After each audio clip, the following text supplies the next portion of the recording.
Good morning, good morning. I'm just going to get the chat set up, guys, and then we will get amongst it.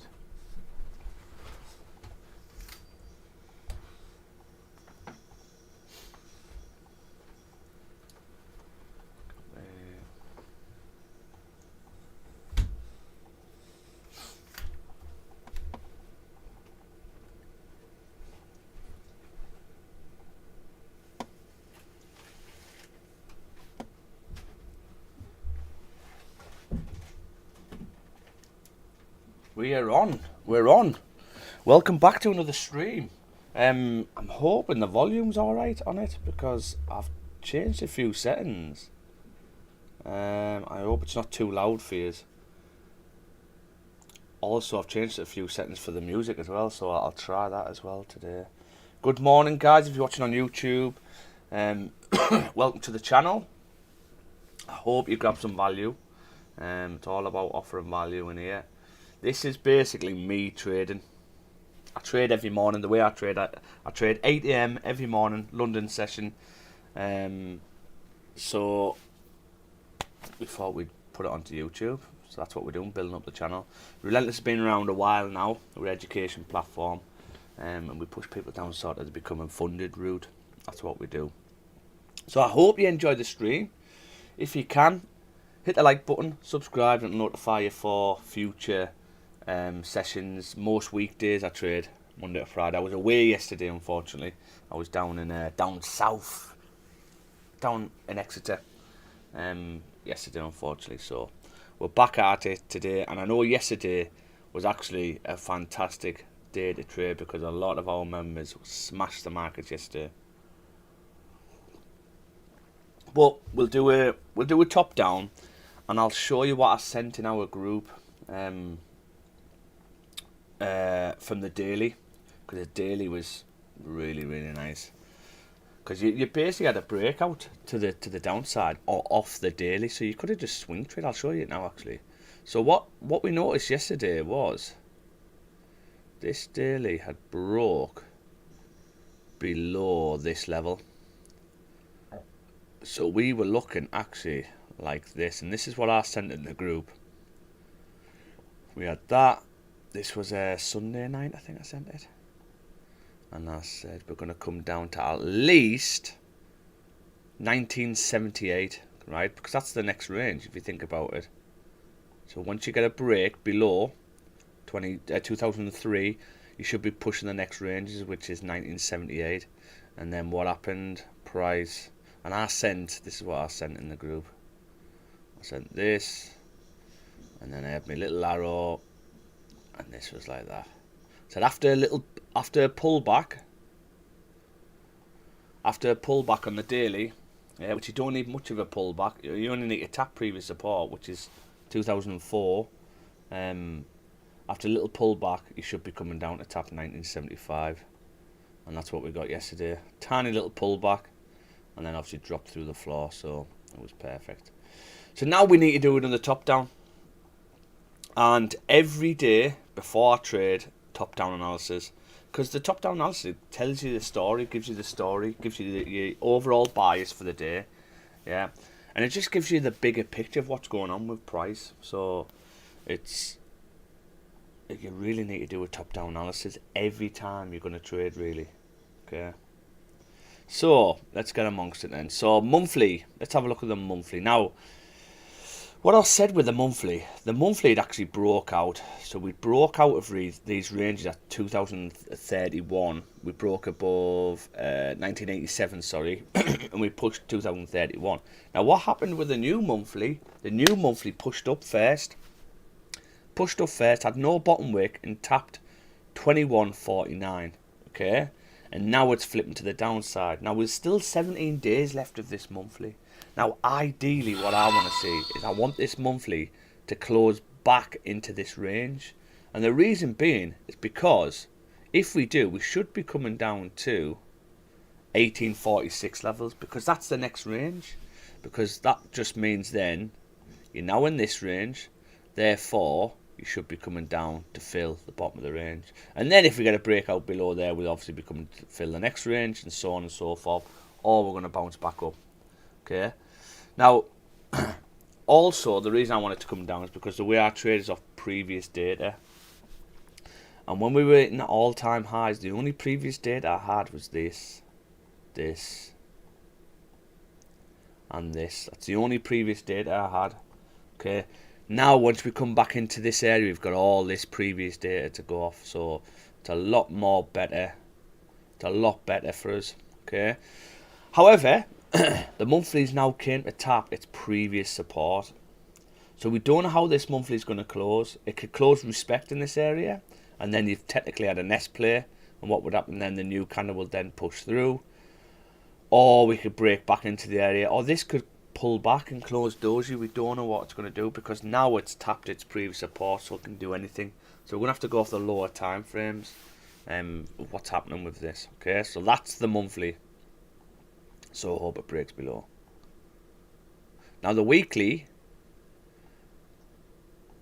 So the weekly, I believe, done the same. So you've got a range here. You've got another one here, and you've broke back into this range. So therefore, where should you be coming down?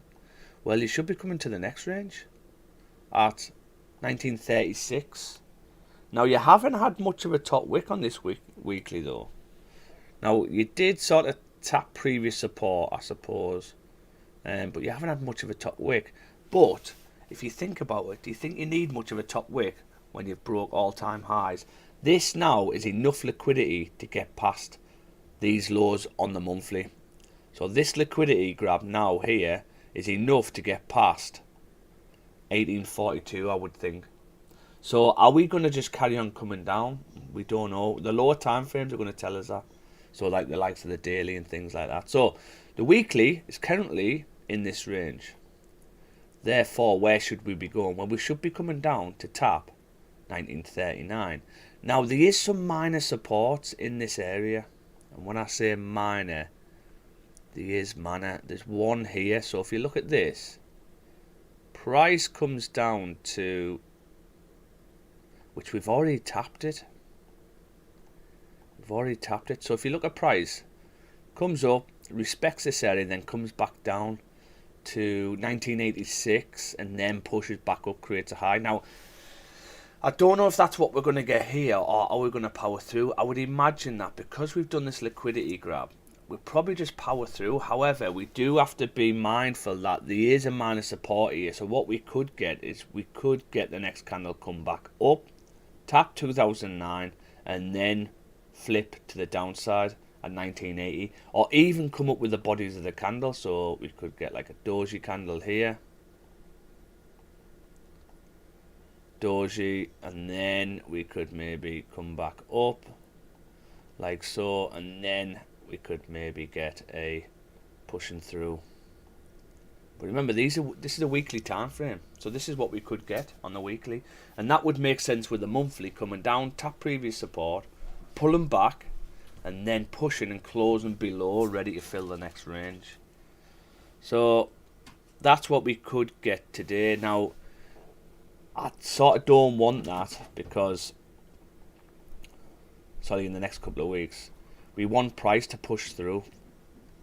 We're hoping we get something like these candles where we push down to 1952, because we want the weekly to come and fill the range. So this weekly came all the way through and filled this range at 1934. So that's what we're after, really. I know we've got a minor support here we've got to be mindful of. So we'll have a look at the daily time frame, but we are bearish on the weekly. Okay. Now, daily. Daily is interesting because that minor support area is there. There is, and did we break through that? So did we break through? Nah, see, you've closed respected on that for me. So we've got to look at price, right? And we get all of our answers from previous data. What has previous data done in this area? Once we broke below 2009,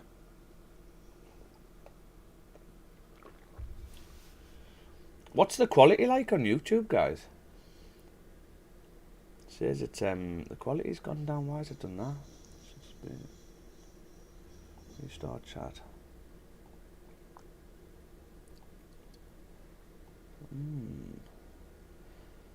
Good morning, day dealing. Nice to meet you, buddy. Is the quality alright on YouTube, guys? I'm getting a little message saying the quality's not very good.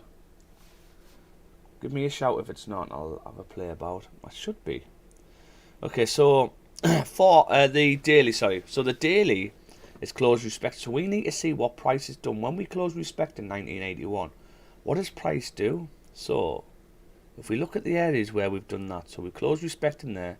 what did price do? So price came down to tap 1970 and then pulled back to 2004 and then went. Okay, let's have a look at some more. So closed respecting, pulled back, powered straight through. Closed respecting, came back up to 2009 and then came back down and then still powered back up. So it doesn't really tell us much apart from they all tend to tap. They all tend to tap.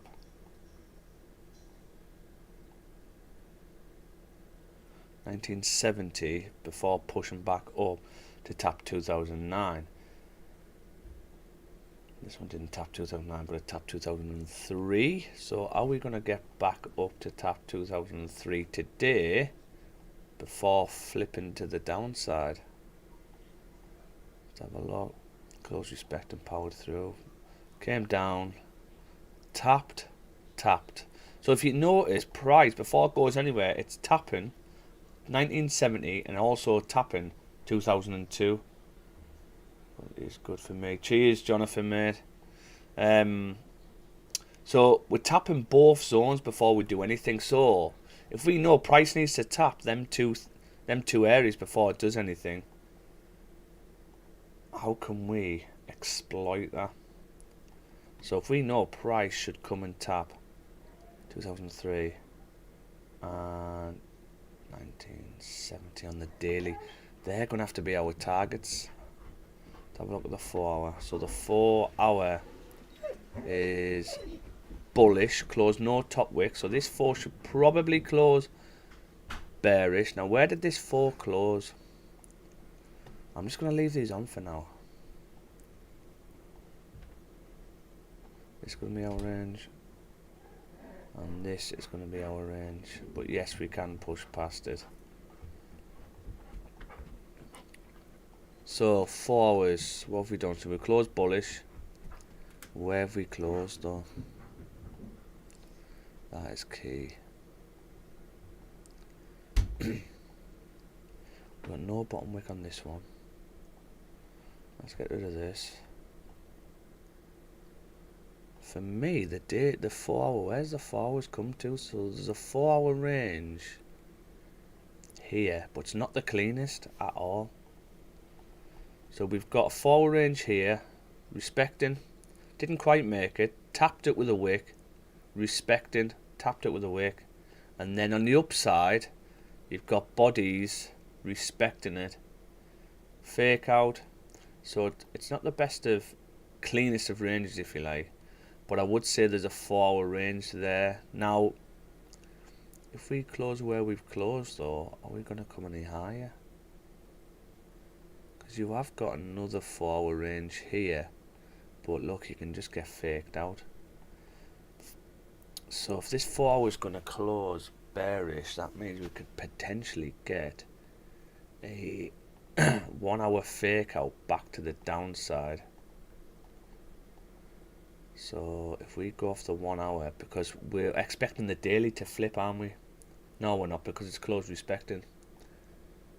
Closed respecting. We're either going to get a steeper top wick or we want the daily to flip to come down and tap 1970, because we haven't tapped that yet. So whether this daily is going to do it, one of the dailies will do it, and I would imagine it's probably going to tap it.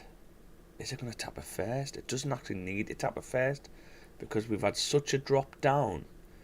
You could be running out of steam here. You've got to pull back to refuel and then tap it, and then we can decide if we're up or down, basically.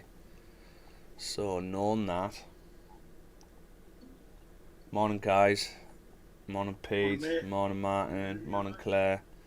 I'm just in the middle of a top down. So the hour, if we got a close back below 1985 and then we get a top wick, we can look to just get a sell stop on to come down to fill 1982. On the 4 hour, there's no bottom wick on this, and there's no bottom wick on this 4 hour. So if we get an hour back to the downside, We've got to wait for a top wick though. The reason being is because this could be a fake out to the downside. So we could get an hour, because remember the 4 was bullish. So we could get a close like that, and then we could get back into the range. That would be the 4-hour closing bearish doji type. That would then mean that the next 4, the next 4 is probably still going to have to come and break the lows, isn't it? It's because the 4's hovering. We don't know. It's not filled the range on the 4. The range for the 4 is 1991, but this is areas where the 4 can reject anywhere in this area. So between here and here, the 4 can come up and just reject anywhere because it's not the cleanest. The majority of them reject at 1991, but you can also reject anywhere in here because the daily is heavily bearish. Okay, so we've got to be careful. So if we can get a closure on the hourly at 1985, where should we come? You've had a fake out there. We got a top wick to rule out the fake out. That's how you rule out the fake out, but also it means that you could potentially miss the move. But trading's all about protecting your capital, not how much money you can make. I said there's this area here, 1985.31. You get an hour close below that. Where should you pop to? You pop down to 1982 at least.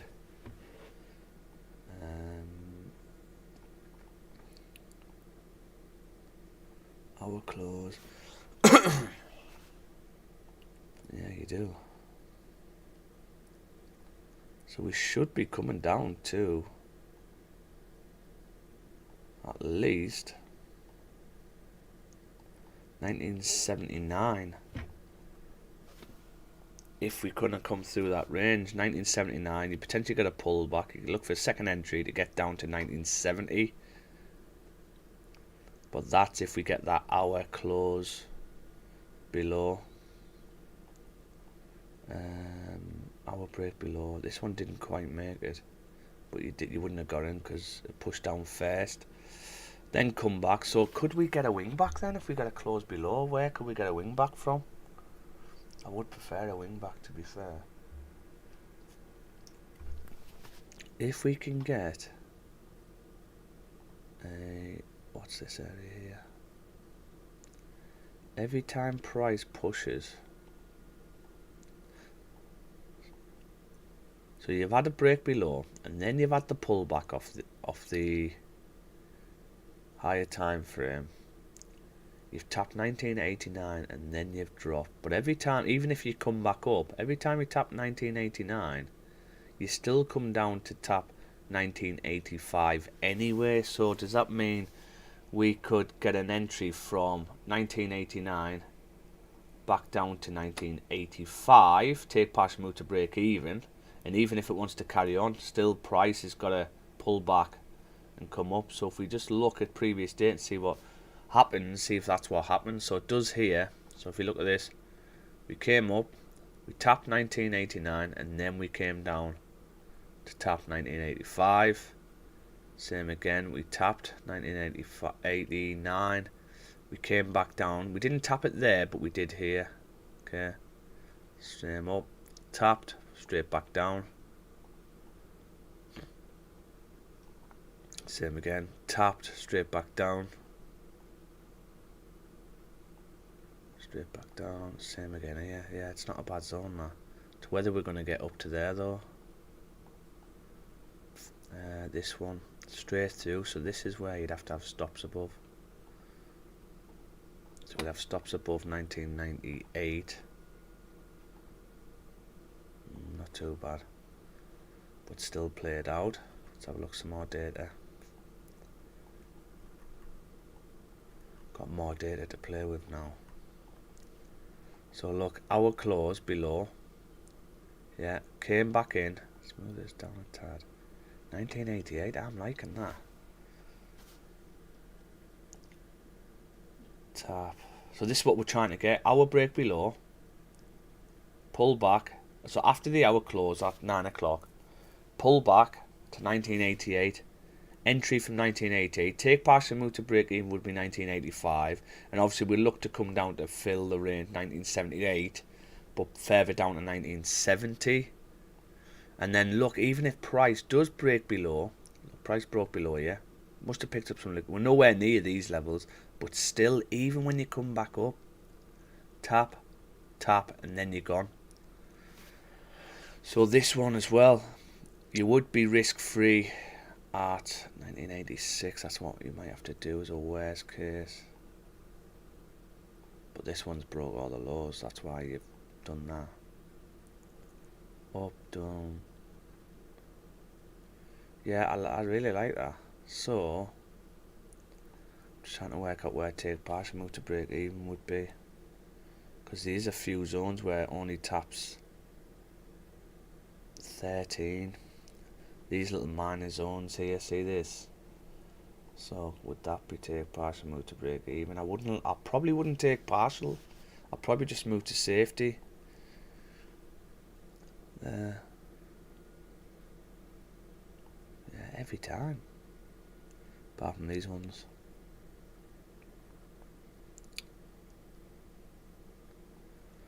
And then your cut-off would be if you got a break above 1991 on the hourly, on the pullback back to break even, you get out. Okay, so that's what I'm interested in at the minute. But looking at price, already done it. So if we look at price, it looks like it's already done it. 1988, come back down to tap. So after it's done it, what happens then? Price can go anywhere. Price can go anywhere. 1, 2, done that 7 o'clock this morning. Okay, so we sort of need to close below really. I want to see what happens when after prices tap 1988. What does price do? So we pull back and then we shut off. So we can't. This is why it's key. We can't do anything in this range at the minute unless the lower time frames tell us to. But at the minute you can, because at any point you could just shoot off with a daily pullback. Okay, so what do we do? So this is what we're looking at. We've already tapped 1988, and that means we don't need to come back to that level. But if this hour can, this is what we're looking at, where we've trickled up, then we've had one big pushing candle. If this hour can close below, and then we get a pullback, then we can take either a wing back from 1988 or a wing back from 1987, because now these ones didn't tap 1988, but this one did. But then look what the next candle done. It tapped 1987. So you could use this now, because this one's being used obviously in the data where we're at now. So, but we've got to have that break to the low. I'll have a look on a smaller time frame as well. That's probably what I'm after, really, guys. Once you come up, that close below, you might not even pull back that far, but that's what I'd be after. You could even just get a sell stop underneath, but price doesn't pull. It either pulls all the way back or it pulls back to previous support, which is 1985. Sell stop underneath to come down. Look at these ones.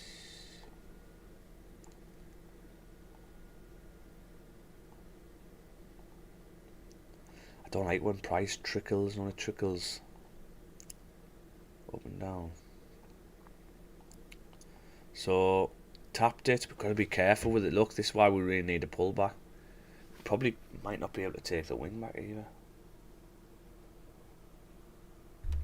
because we've come from the lows. If you think about it, we've come from the 1979 areas, have we?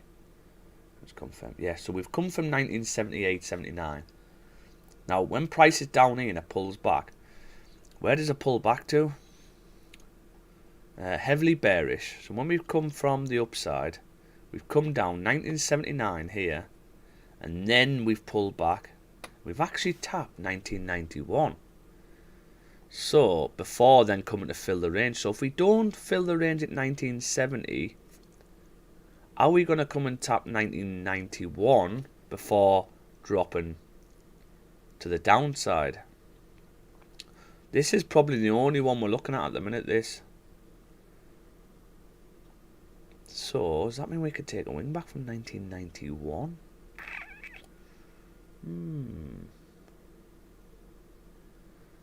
We could maybe go wing back 1989 and then wing back 1991. Wing back sells. Wing back sells. And this would be a second entry if we do power through. I would take partial move to break even, or well, it would be this area. I'm just cautious because we've already tapped it, but it's whether we're going to come back up and get another entry. If the hour breaks below, then we can bring our wing back to there, 1988. Yeah. Okay, that's what I'm looking at really. But it's whether we're just going to shoot through now, because now that we've tapped this area, I do feel you've got to come back really. Let me have a look. Is this basically what we're saying is, why didn't price fill this range when we stalled here? Why didn't we fill this range at 1970? We must have run out liquidity here, so now it needs to refuel, so it's got to pull back. Is this enough pullback to now break these lows and push down to 1970? Is it? That's what we've got to say now. And what's going to tell us if it is closures to the next range. So an hour close below 1985, and then obviously a pullback and then a flip to the downside. That would first indication that price is pushing down that way, because it'll want to come and fill the next range at that point. So if we got an hour like that, and then we got a pullback, and then we flip to fill the next range, which is here, 1982. It's a minor range, but still a range. Yeah, and if you get a break below that, same again, you should just start coming down. And then you're going to want to break the lows and come down at that point. So this is where we can capitalize on these areas, these breaks across these ranges. So that's going to give us the sign that this pullback is enough liquidity to now push past this. If price starts closing respecting, so if the hour closes respecting, then we're probably going to push further, aren't we, to break the highs. And where's the next range? Well, the next range is 1991. So are we going to push to 1991 before coming back down?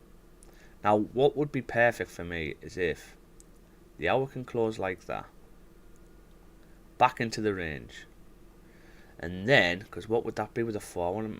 Still an hour and a half left to the forward. Oh, it's a bit tricky actually, because that means if the new forward pulls back, that means the forward is going to flip bullish again, which is not what we want. So what do we want to see then?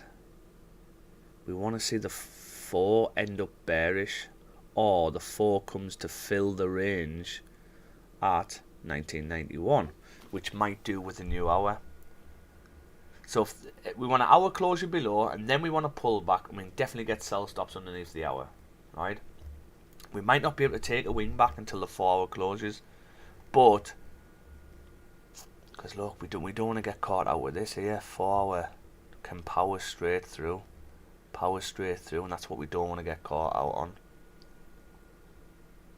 Especially tap 1991, you've pulled back and then you've powered through. This is what we don't want to get caught out on. But also you can close respecting 1991. So we would have to wait for the forward close really. So at the minute, the only thing we've got going on is a sell stop below. If the hour breaks below and we get a pullback, we could probably only take a sell stop underneath, because this hour could be the 4 powering through for the last hour of the 4. That makes sense, guys. Yeah. Trust me. 2 weeks of these streams and you'll know exactly what I'm talking about. So,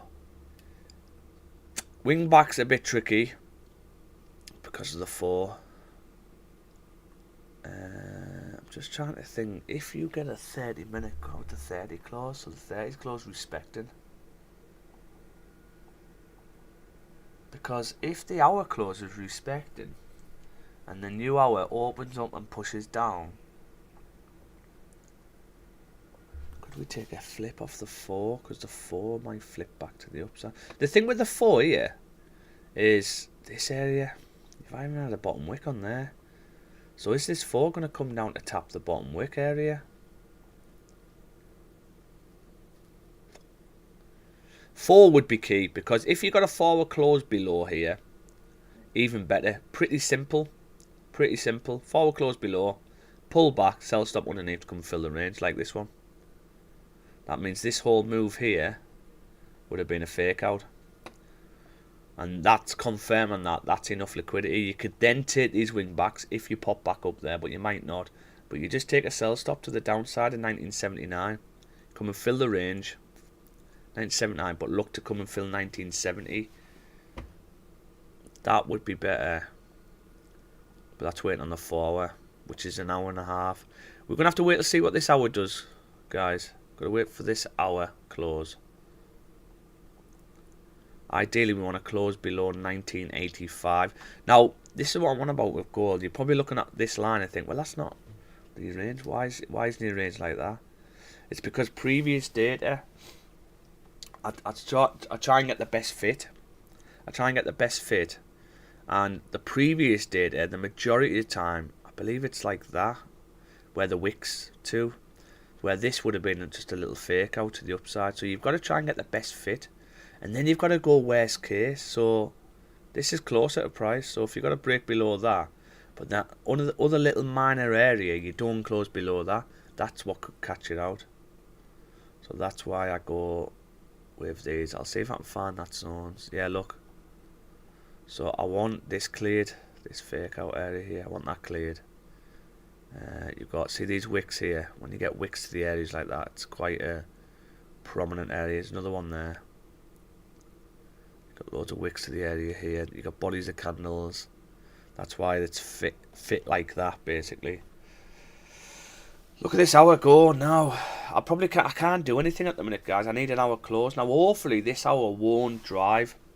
If we can get an hour break to the low, and then we get a pullback, sell stop underneath to come and fill the range to at least 1978, but we'd probably take partial at 1982 because there's a minor support here, right? Excuse me. Minus support. We take partial move to break even 1982.33, but we look to come and fill the range at 1979. Okay, so that's what we've got going on. So, knowing this, go and grab yourself a brew. We've got 25 minutes to wait. And yeah, that's what we've got going on at the minute, guys. Tuesday morning. Yesterday was fantastic for trading. You could have put a sell on anywhere, and you would have won. You got some lovely trades yesterday, didn't you, Pete? Yeah, mate. Nice gold trade. 700 quid. I seen it. Did you see that analysis I put in the group? Yeah. Did you see it? And it's just played out with one daily candle. I had it on from Thursday or Friday, actually. Yeah. But I knew it was going to hit TP, so I just left it. And then I took one of the trade ideas yesterday. I didn't trade much because I couldn't have a look. Yeah. You know what to be doing. Just leaving it. Yeah, well, that daily. I mean, I was saying this the other day. See, with Meraki, the way I trade is, you can technically swing trade off it. Because I say it's scalping. It's just that's what I do, scalping. But you can technically swing. I mean, that daily one really. You know, that was a full day trading. It would have hit your TP at the end of the day, basically. You know what I mean? What I like about the dailies, because you can just check them out and then you can leave them, and 99% of the time they play out. You don't need to worry. Yeah. Yeah, yeah. And you're not looking at if you struggle with that minor detail on them lower time frame candles, it's like because you can talk yourself out of trades on the lower time frame candles. Yeah, I think you need more confluences and confirmations. So, like the daily, if the weekly and the daily trend lined up, especially, Yeah. you pretty much know it's going there. It's just in case of when. Yeah. So, No, mate, it was lovely. I love seeing good trades in the group. Like, it's all fantastic. extra strings. Oh man, if you can have 2 or 3 different ways of trading, it's better anyway, isn't it? Yeah. The Dean had some good signals as well, didn't it? And Vic posted one the other day. I'm just trying to see, yeah, if you get an hour close, can you not still take this wing back? Because even if the hour closes, you're still going to have to come back to break the low. So it depends on how this hour opens up. No bottom wick on here. So even if price wants to push further up, I still feel you would need to come back to break the lows on the lower time frame. Depends how this hour opens up. If we can push straight up, take a wing back from 1988.2. Oh, 2 seconds, guys. I'm going to have to go and put one of my kids in a headlock. I have to fold them up like a Black Bull deck chair because he won't get out of bed. 2 seconds.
Right, one kid folded up.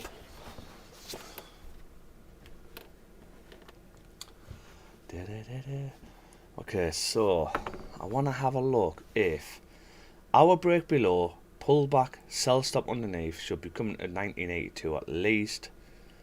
But 1982 is that there?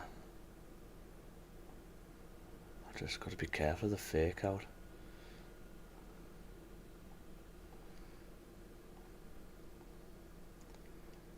That's not too bad.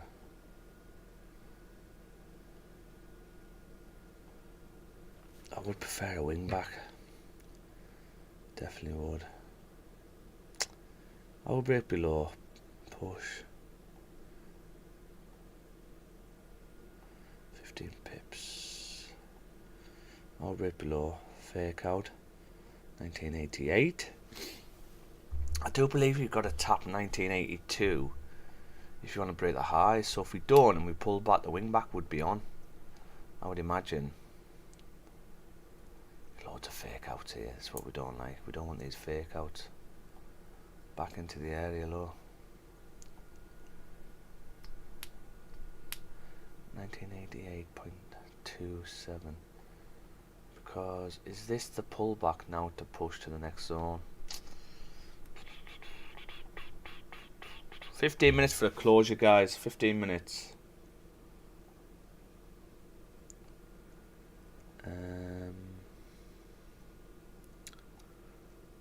Close.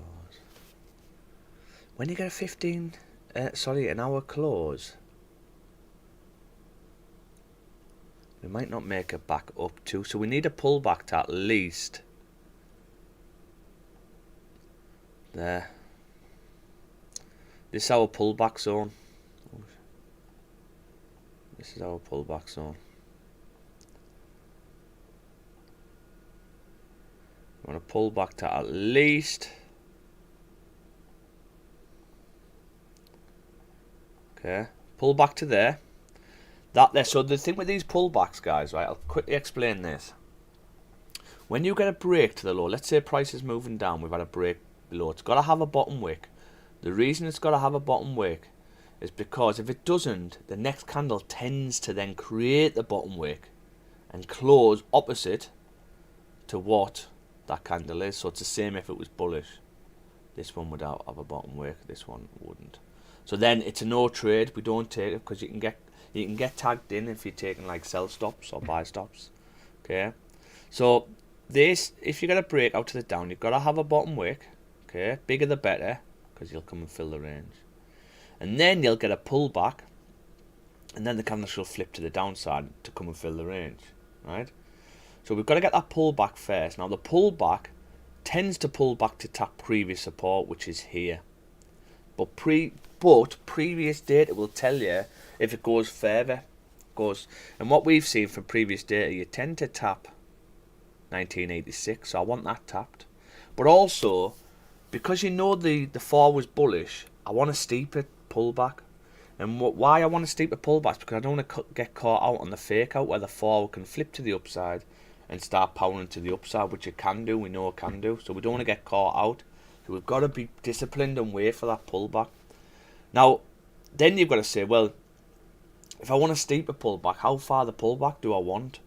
Well, it's the point of no return. So, for example, if the 4 hour, and we know if you look at the 4 hour, if this 4 hour is going to flip to the upside and come to fill the range, because remember, the 4 hour is technically hovering because this range from 1985 to 1991, its prices turned anywhere, and it's not the cleanest. Yes, they all tend to stop at 1991, but they can reverse anywhere in here, so it's a bit of a dodgy range, right? But if this 4 hour is going to flip and push to the upside, that means the hour then would pull back and just power through like that on because it's the last hour of the 4, and we don't want to get caught out in that.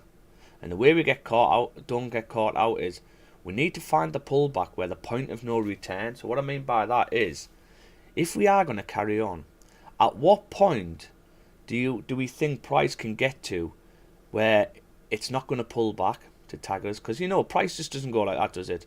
Price opens up and it might do that, and then like that, and then like that, and it's constantly moving up and down on the lower time frames.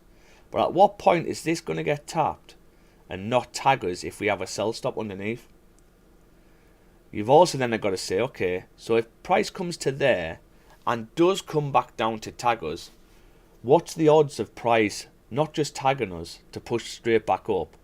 Is it going to then flip if it does come back down? Now for me, if price does push back to there and it comes back down to tag us, it should then push to at least 1982, which where we tend to tap. So this would be our point of no return here. And when I say point of no return, it just means that it's not going to come down, tag us, and then push back up and carry on. I can't see it. Okay, it'll probably tag us, and if it does come back down, it would tag us into our sell stop and push to at least to 1982. So that's why we want to pull back to 1986, and then we can get sell stops. Now, don't get FOMO. Okay, there's always another trade, right? If price opens up and taps previous support, which it could do, because this is previous support in 1985, or even this one, and then power through, it can do that because it's tapped previous support. But we're trying to rule out this fake out, what we could get off the 4, because the 4 was bullish, remember? The 4 was bullish. Now, if the 4 was bearish and we went to the new 4, but the previous 4 were closed bearish, then yeah, we could just take this. We'd just get a little pullback, tap previous support, and we'd have sell stops underneath to come and fill the range. Or you could just take a wing back from these areas, back down. So that's what we're looking at. So 10 minutes for a close, yeah. I just want to see if the hour. Yeah, look, they all come and tap 1983. So as long as we don't tap 1983, I would imagine the new hour's got to pop down. But it's just whether we pop down first, tap it. If we pop down first and tap it, there's nothing we can really do. Unless, because is the daily going to come and create a steeper top wick? Which it can do. The daily's tapped previous support now at 1989. You've also closed respecting at 1981. But you've got no bottom wick on the daily. So is the daily going to come up to create a steeper top wick? Let me have a look. Because even when you close respecting this level, you can still power down. You still should be coming to tap 1979. It's just this minor support I don't like here. Even this daily comes down to tap at mine. So do we have to tap 1970 before coming back up? I would probably say we do. But is this the top wick? Is this the top wick done? The hour's going to tell us, isn't it? Because if we do get that hour break to the low with the 4, it's just this 4 hours put me off, guys. The best thing to do really would be wait for the 4 hour. That would be the best, but I think we could just get a sell stop off the next hour, because I can imagine this 4 coming down to actually create a bottom wick for this. Oh look, it's coming to fill the range now. As long as we don't fill this range at 1982. Stay up there. Stay up. 7 minutes. Can't we wait 7 minutes? Pull back. If you fill 50% the range, guys, we're not taking this, right?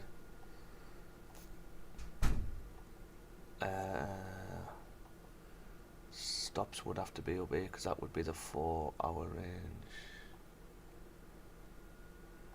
So stand by, right, because we potentially might have sell stops.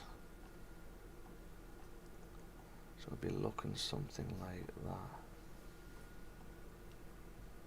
Oh, big stops. But the big ranges, this is the thing. Big ranges.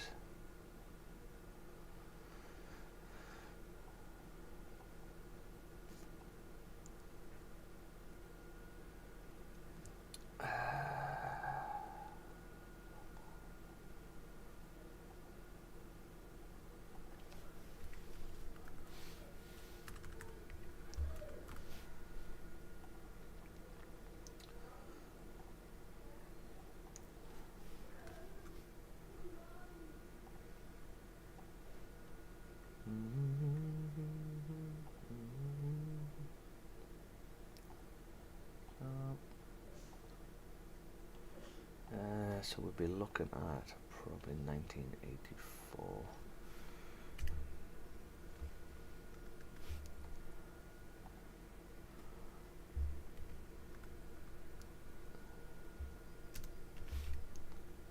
Take partial move to break even would have to be the 1982. 5. And target would be the 1970. 70. Now this would be also, what's the date? How does this look on the daily? So the thing what you could get caught out is the daily could have a steeper top wick, but I do believe you're going to come and tap this first before pushing back up. I think you've got to tap 1970 before pushing back up to these levels. So you should be fine, really. Yeah, look. Tap and then you came back. Back down, okay.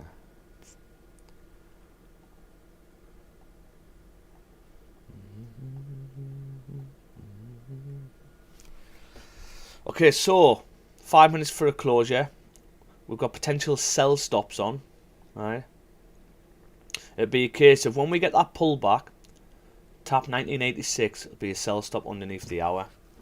Okay, now wingbacks are tough to take because the 4 could flip to the upside. You think if the new hour does push up to there, that's the 4 hour flipping bullish. That means you could drive. The only thing we could take, let me zoom out. Let me have a look at these 4. When you get a forward close like that, yeah, look, all the 4s, it's awful range. You've got closures here, closures here, closures here.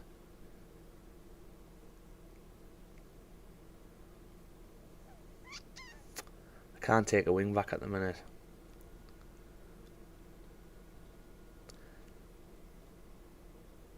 If anything, be tough taking the wing back up the top as well, because look, you come back down, you tap 1985, and then you could just power through. You can literally just power through these 4s from these levels straight through, and that's what we want to avoid, really. Because is this just the pullback for the next 4 to push up? Are we going to get an S play on this 4? If this forward closes respecting here, what's the next 4 going to do? Well, it means the next 4, if it closes respecting, can just power through. So again, that would be a sign to get out of the trade. But we really need to rule out this fake out on the 1, because we could just get a fake out on the 1.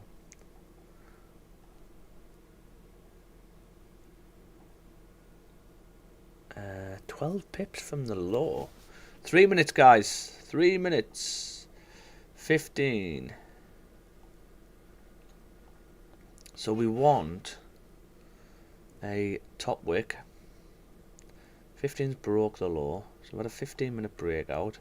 Where's the next 15? That means you should be tapping 1982.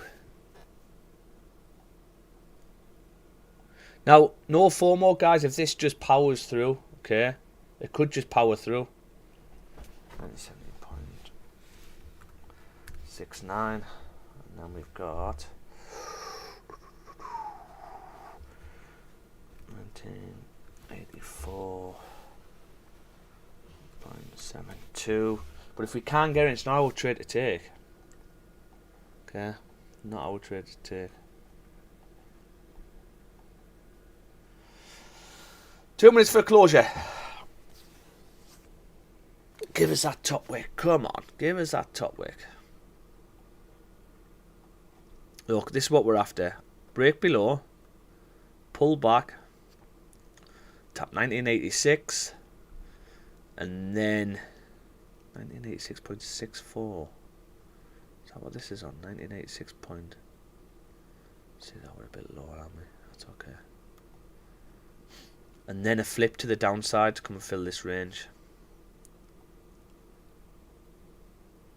And if we don't, if this is if we're going to get faked out on another hour, we still should come and tap 1982, even if price wants to push back up. Okay. Our sign to get out is if the hourly breaks above. Then on the pullback the next hour, we look to manage risk. Break below, pull back.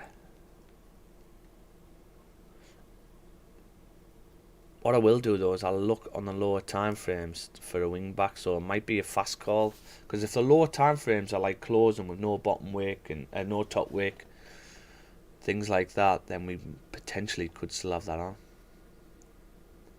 Hour break log. As long as we don't tap 1982, still. Still. 1 minute. Oh, come on, don't do this to me. The way this is pushing though, if it's no bottom wick, I would imagine the next hour opens up, taps this first, and then looks to come back up. And unfortunately, it's a no trade.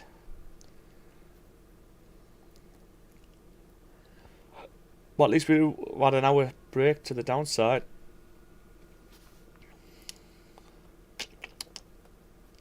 It's filling it, isn't it? Need a nice big pullback now if it's going to happen. 20 seconds.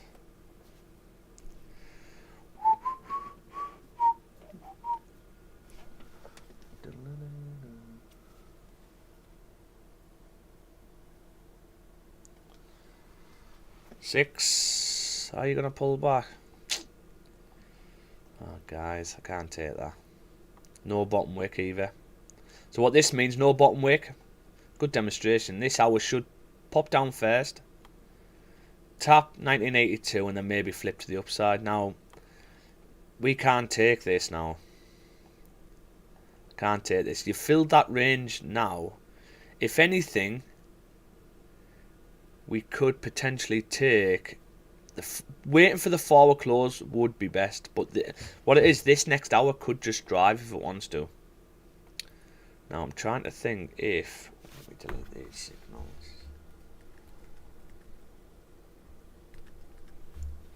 I'm trying to say this could flip at any point to the upside. This is the thing. No top wick as well on this. So wait there, could we not? With this hour I would imagine it's going to have to tap 1985 anyway, isn't it?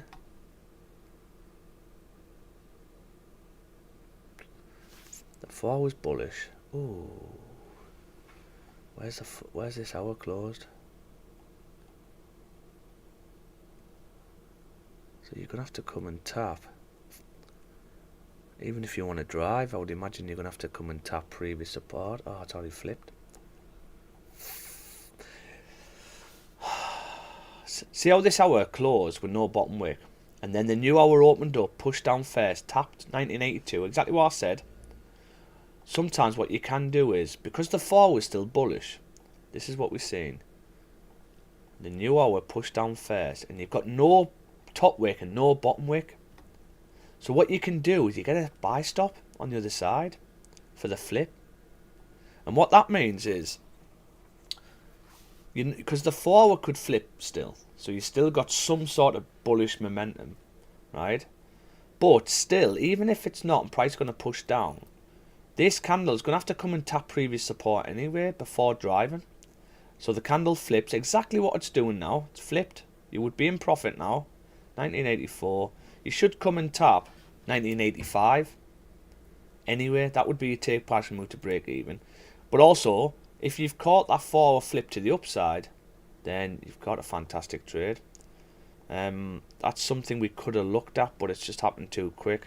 It's because you've only got a few pips from 1983 to 1982. Now, I think we need to see for the 4 now. It'd be really tough taking a wing back sell from here, because We know price can just power through, and we know the forward could flip to the upside at any point. So, knowing this, what can we do now? Well, we're best off waiting for the 4 hour to see where the forward closes. If the forward closes below 1985, and then we get a pullback, we only need to attack previous support. We can look for sell stops underneath. Or if we close respecting, we'll take buys up, because you should be coming to fill the range at 1991, because technically you would have had an S play. Okay. Or if the 4 is going to create a steeper bottom wick, can we not just take like a 5 break to the low now? So if we can find a range where when you get 5 breaks to the low, that would have been a lovely flip, that. So when we get a 5 break below this, what happens to price? So we come back in, we push down to 1980 break, down to 1980. How many pips is that? 13, okay. Have a look at previous data might not show. Yeah, it will. Yeah, it will. 5 break to the low, back down, pushed at least 1980, don't they? All of them pushed at least 1980. So can we not just take a 5 below? So if we get a 5 break below 1982 now, that would confirm the new hour flipping back to the downside, therefore the forward creating a steeper bottom wick. But if we fill the range, you might fill the range off 1.5. That's the thing. You've got to leave at least 10 pips to grab, otherwise no point. There's 11 pips, not bad. 5 break, fake out back to the upside. You'd have to go risk free. I mean, that's coming from the bottom, I suppose. Straight through. This one didn't quite play out.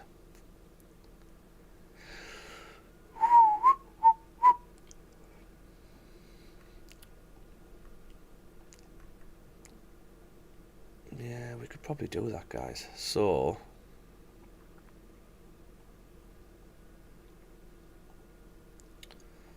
now, if we get a 5-minute break below 1982, okay, if we get a 5-minute break below 1982 on this hour, what would that confirm? Well, that would confirm that the hour's flipping back to the downside to come and drive, which I don't think it will do, because the reason why I don't think it will is because this hour's got no bottom wick.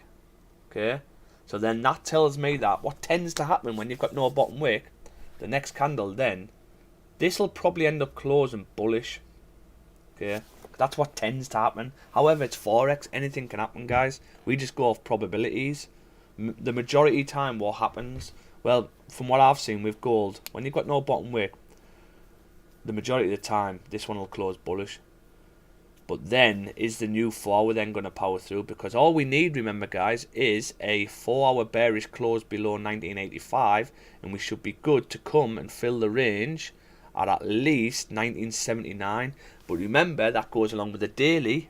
The daily needs to come and tap 1970, even if it wants to break the highs at 1998.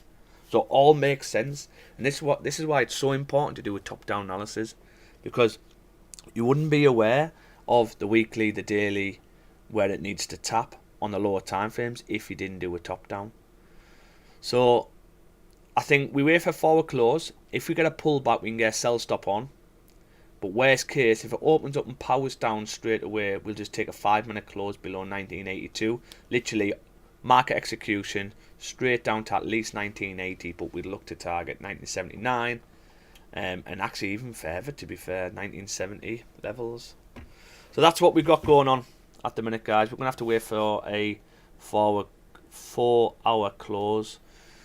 Now, what I can look at is if we do get a forward close, we then can take a wing back from 1986 if we get a forward close below here. But it's all on this hour. It's where this This hour could do, it could close doji, it could close respecting, it could close bearish and come and fill the range. This hour can do anything. It's quite a key hour candle, what this does. It's done as top wick now. This could just power further down.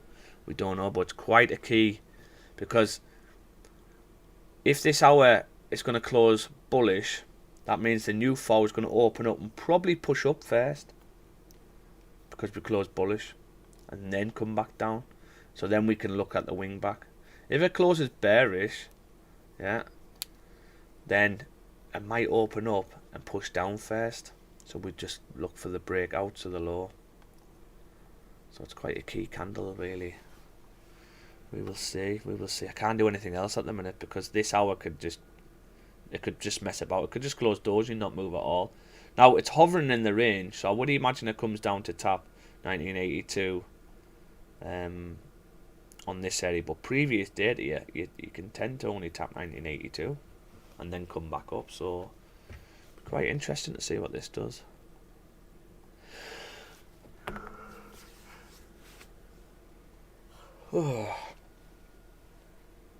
Hey, trading there. Boring, isn't it? Boring trading.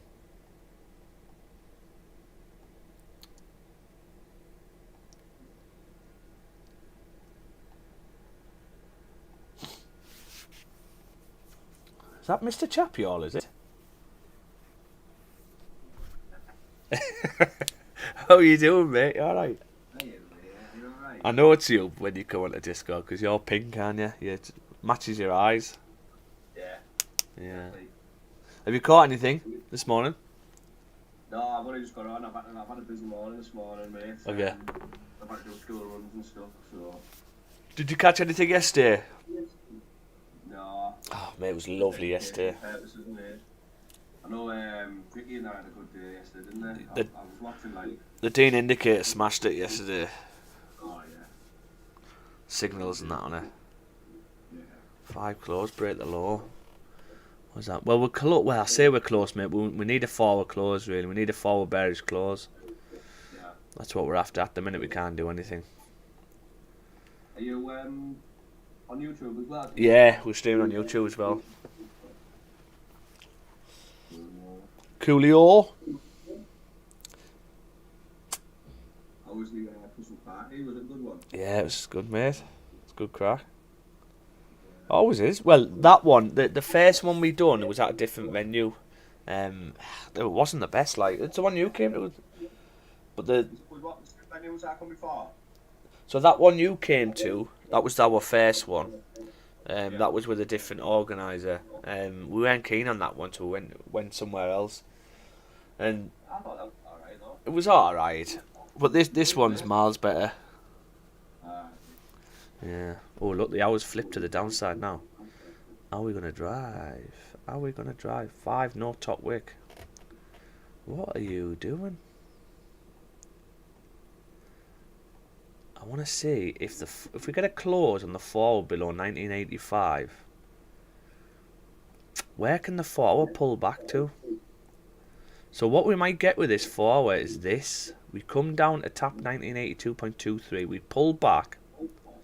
And then the new forward opens up, pushes back up.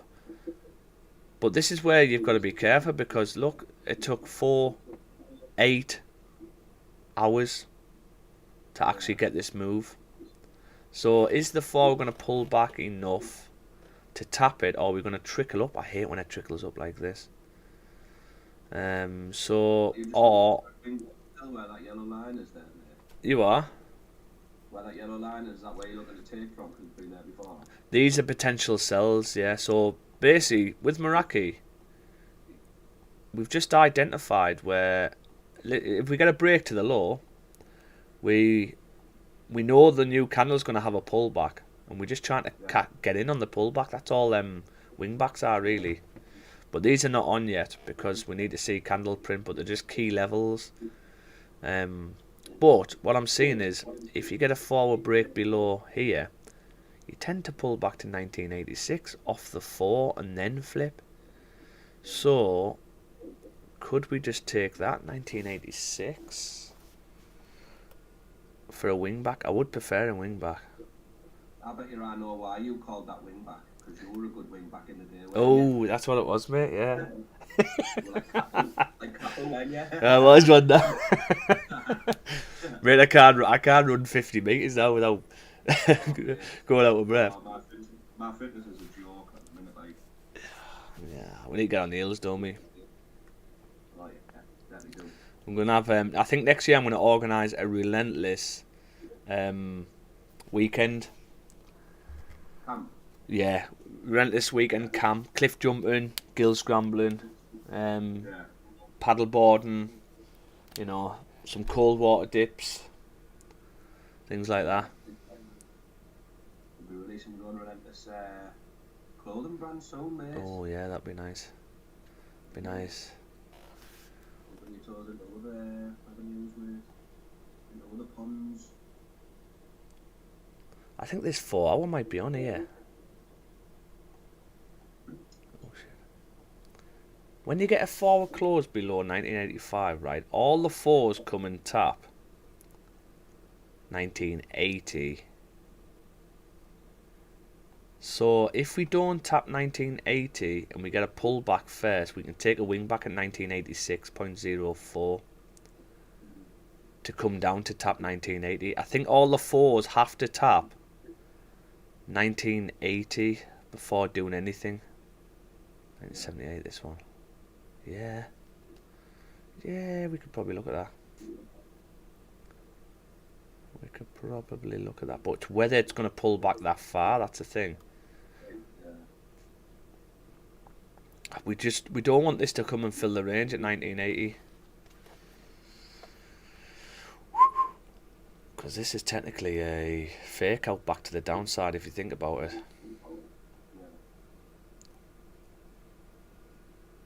Yeah, might not even come back. Might not even come back, guys. Because if you look at this, we come down to tap 1978. You then pull back 1988. It actually tapped 1992 before coming through to 1970. But are we just going to carry on with the 4? Is the new 4 going to pull back?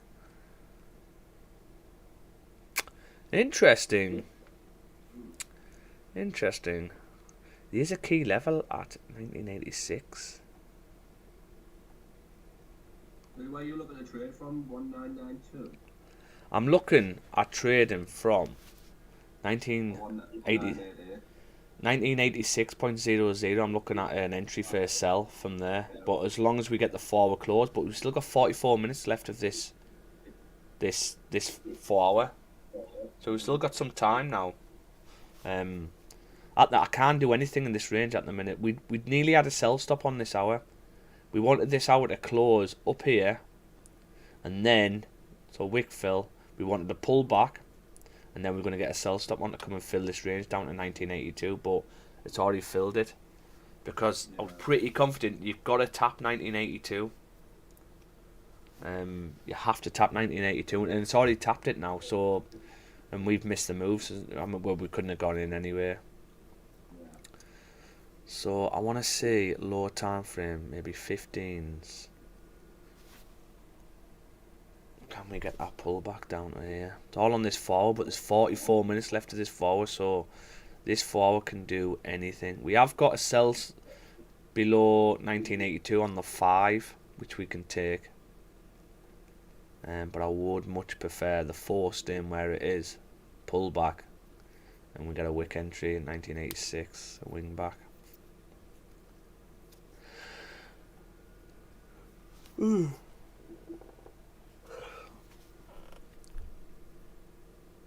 Because what we're looking like now. I hate it when it trickles down.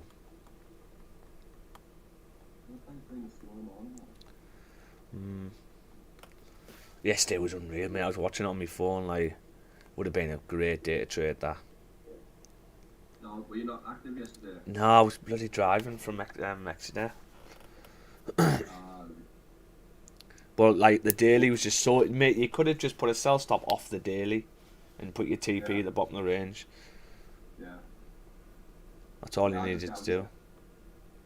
I was just getting pings on the Discord was like 3. I think it was two pairs. Yeah. It was 3. Yeah. And then I think I know 2 of them went to take profit.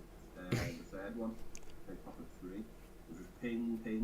Yeah. TP1 hit, TP2 hit. I was like, Jesus Christ.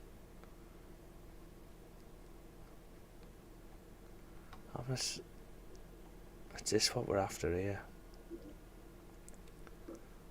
What if we come back to 1985? Are we going to have to come back to break the laws?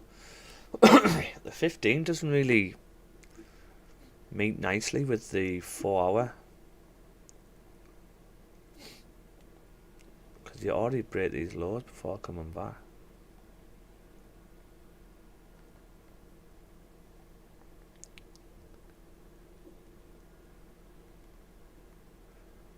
Trying to think where take partial move to break even would be.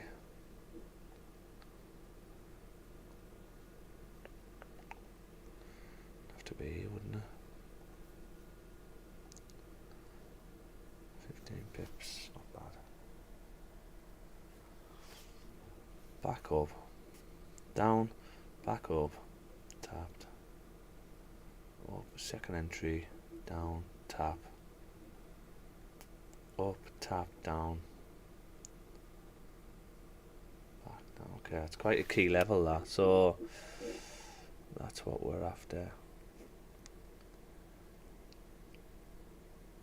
Even if you even if you do come up to 1988, you should still pop back down to 1984. So yeah, that's what we're probably after on the 15. We could probably take that. But we've got to have a 4 in here. We can't take it yet.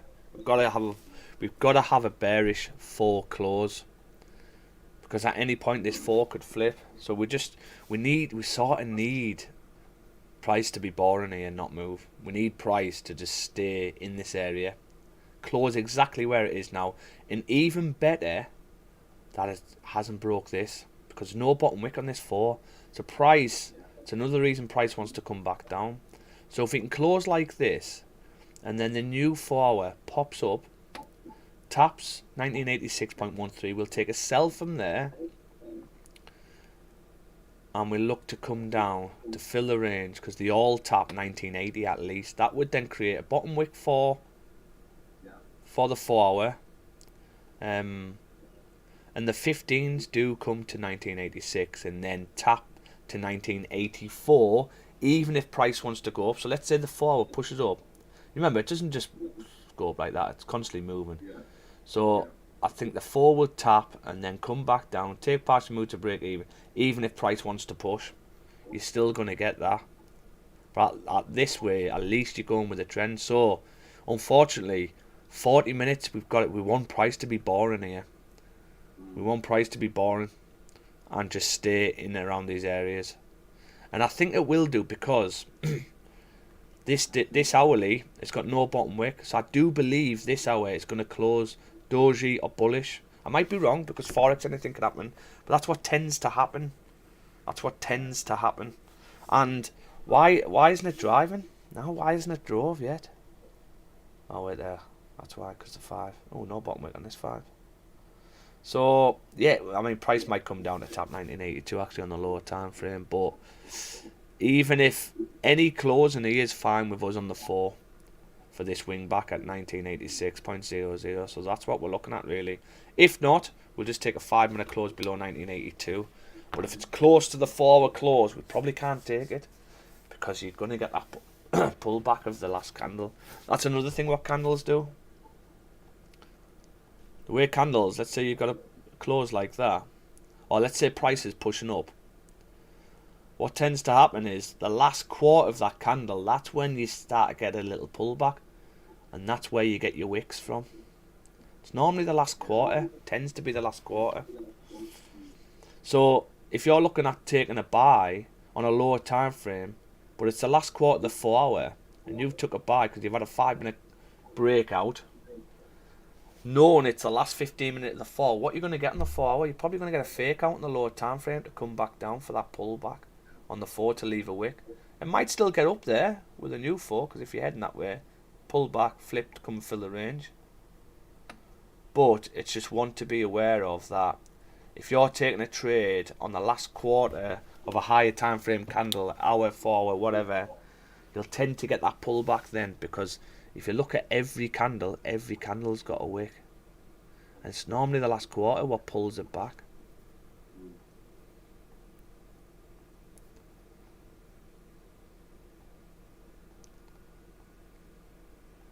Got lines all over, haven't I? We built up these lines. We know what these lines are, guys. We know what these lines are. We know what these lines are.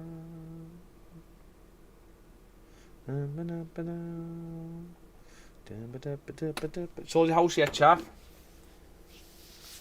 No, mate. Mine. We've had a couple of viewings though. The Yeah. parking is the issue. The parking is the issue. For Yeah. us. A guy come on. Come Saturday. He said he loved the house, but it was just the parking outside, mate. It's a nightmare. It's even worse now as well, because someone's just moved in a little bit further down the street. Oh, really? Got a car and a van. Well, if you think about it now, right? People are having 2 cars at the minute. Yeah, I know. Every human being has got like a car.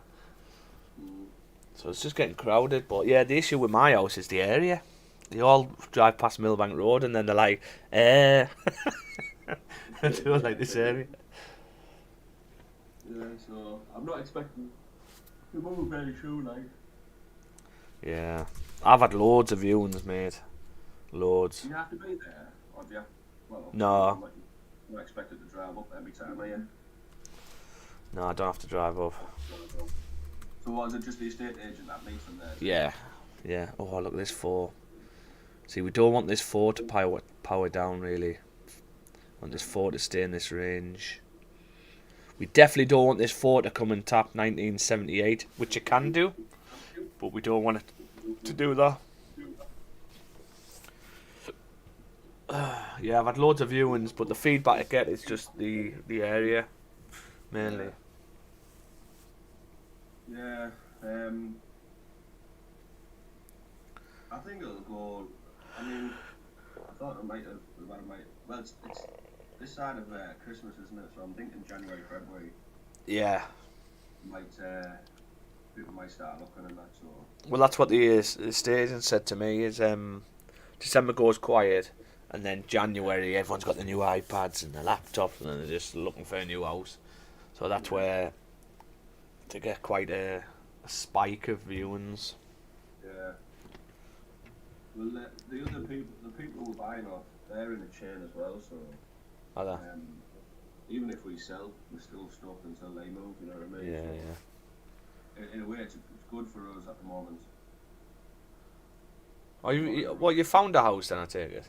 Yeah, we put an offer in. Yeah, we're going up the fence. Oh, fantastic. That's nice of fence, like. Yeah. Holly loved it, so we offered them what they were asking for, just in case. Yeah. Because we didn't want to lose it. And obviously, other people were going to be interested, and they might have offered the asking price, and we might have said, "Well, we'll give you 5 less." You know what I mean? So, Yeah. And that could have lost us it. So we went. We just thought, well, let's not mess around and just give them the asking price. Rang us back 5 minutes later and said, "Yeah, we'll accept your offer." We'll have it. Good that, man. Good that. My dad's got an house on Mowbray Road. Oh, right. Yeah, you go past it. Well, you can't do Mowbray Road to get around. From here, anyway. It's CPI today, guys, at 1:30. So if you are trading New York session, CPI, and then tomorrow will be a busy day. PBI tomorrow. PBI, and then you've got interest rates. Yeah, it's going to be and then it's going to be a busy day tomorrow. So yeah, I might even do a late stream. 7 o'clock. No, tomorrow. Uh, Ooh, I'll have to have a look at that. I'll have to have a look at that, guys. Might do a stream for the members. 7. Yeah, boy. So, yeah, wait on this forward close, guys. Forward close. Even if the forward does push, this wing back's probably still on, because even if the 4 wants to push back up, you still should be coming to tap that. Do you know what? I'm going to get that on now, actually. So we've got, well, when I say this 4's got a close in here, but I've got a wing back sell from 1986 with a second entry at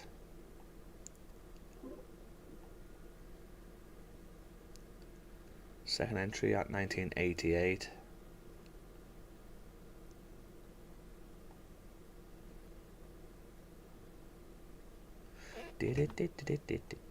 Yeah. Or would that want to break the highs? That's the thing. Would it want to come and break the highs? Probably would do, wouldn't it?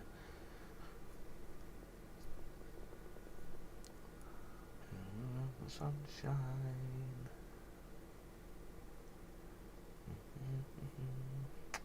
Because if it does come up to there, it's probably going to want to break the highs.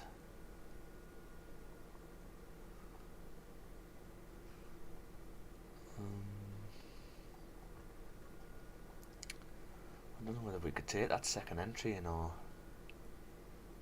Down.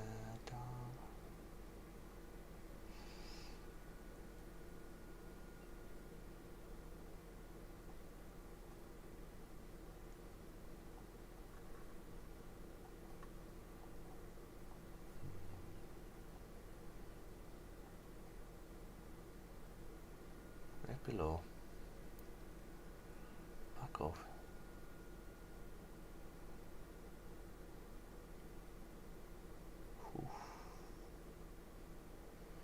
Tricky taking that second entry, because if price does get up to here 1988, if you think about it, if price does push up to 1980, previous data tells us that even on the 4-hour and the lower time frames, if the 4-hour pushes up, it's got to pull back and then go anyway, even if it wants to go up. That's what tends to happen from here to here. Price goes 9 times out of 10, so the odds are pretty good, right? But if you tap 1988, you're close to breaking the highs at that point. So then you've got to say to yourself, well, if price is coming up there, it's probably going to want to break the highs. If it's coming up there, it's going to want to break, because where's the money sat here? So the money's above here, isn't it, at the minute? So if you want to break the highs, yeah, so if you want to break the highs, you're probably then going to push to the next one, 1992. So is taking another entry at 1988 realistic to come back? Because if you come up to there, you're probably going to break the highs 1992. But then are you powering up at that point? Because you've done your decent pullback now. You've probably picked up enough fuel now to fly up. Like these candles here. This is what we want to avoid. Yeah, so I think we'd have to look on a smaller time frame, really. Close down and then back up. Look, broke the highs. If we don't tap 1981 and we pull back, maybe yes, we can maybe take it. But we'd have to watch the lower time frame. So what we're looking for on the lower time frame is candles with no top wicks. Yeah, opening up a new candle opening up with no bottom wick. Perfect. Coming up and then reach big pushing candles. We had it the other day on stream. I think it was it Thursday or Friday. I literally said all we want, guys, is one big 5-minute candle, big pushing candle to pop up with no bottom wick. And then we entered and price just pulled back, created a bottom wick. And that's what we sort of were looking out for in lower time frames. What's this 30 done? Oh look, we're trickling down here, look. So yeah, that's what we're on, guys. That's what we're on. The thing though is this. That's 12 pips. Do we do that? Cover me in sunshine.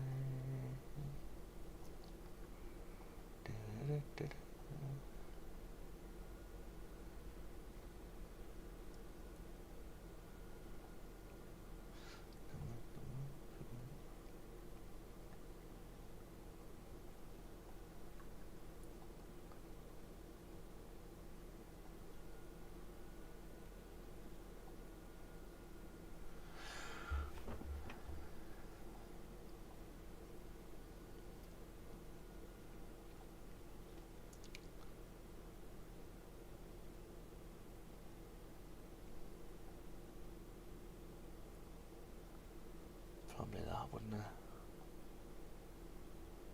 Off the 30. See, this is perfect here, look, when you get... So look at this 30. This 30's come up. It's close respecting. So you still haven't broke out yet. With no top wick. So you're probably saying, okay, my odds of this candle closing bearish is pretty good. But then you get a big pushing candle. Now what it's done, activated you. Pull back. Put you into profit. No drawdown whatsoever. Right, close bullish. So then you're probably thinking, oh my god, I'm panicking a bit. But are you really? Because you've had no bottom wick here and you had no top wick. So price is eventually going to want to come down to create a bottom wick for this candle. And what happened? Price came straight back down, created a bottom wick for you, which you'll be well out. You know, I probably would have closed full at 1985. And then look what price done. Then it went. So just start noticing when candles don't have a top or bottom wick, does another candle come down to that area to create a wick for it, and you'll start seeing them. Here's another one here, look. No top wick, new candle opened up, created a top wick for this candle. Shot down, no top wick. Okay, so what's price going to do now? Price comes back, creates a top wick for this candle. No bottom wick. Price comes back down, creates a bottom wick. Yeah, you can just see it all the time. Just do some back testing, you'll be able to see. Trying to find some more fears.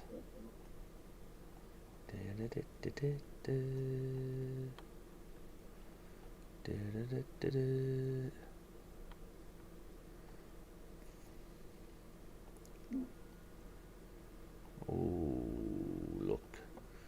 New 30-minute candle. No, it's not new, is it? We're pushing up. This is what we don't want, guys, because we can't take this wing back yet, right? I shouldn't really mark this up, wing back sells yet. Because, look at the 4. What can this 4 still do? It could still flip to the upside if it wants to and come and fill the range at 1992. At any point it could still flip because the 4 is bullish. And we're still technically, the 4 is still technically in this range, and you haven't filled the range. Yes, it's not the best of ranges, but you haven't filled it. But therefore, where should we be coming? Well, we should be coming to top 1992 at least. Yeah. Yeah, so he's the pullback, the last quarter, the 4 as well. Good point, chap, y'all. So we need a forward close. Like this would be perfect. Top wick, then we can look to get in.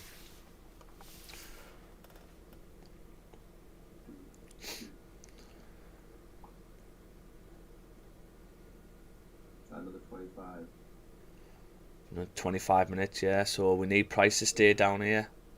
Because we know the hourly should close bullish. We know that because this one's got no bottom wick. Look, this hour's created a bottom wick for this. But look, not much of a bottom wick there. No bottom wick here. Yeah. So I would imagine price going to have to come down to these levels. We've got price coming to 1980 at least off the 4 hour. So if we can get a maybe a doji type of candle bullish close on the hour, the new 4 would probably open up and push bullish first and hopefully tap 1986 and then pull back. So we will see. We want price to stay down though now, really. We don't want price to start pulling back. We want price to stay down. So we're waiting, guys. We're waiting. I'm gonna get this set up ready. I would take partial move to break even would be this 1984.46 area. Ooh.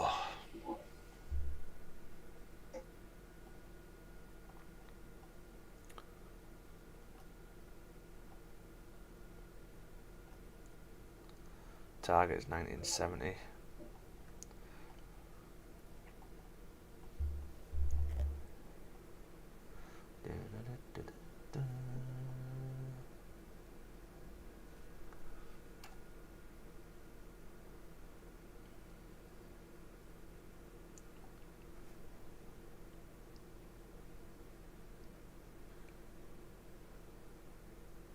To make the world feel good.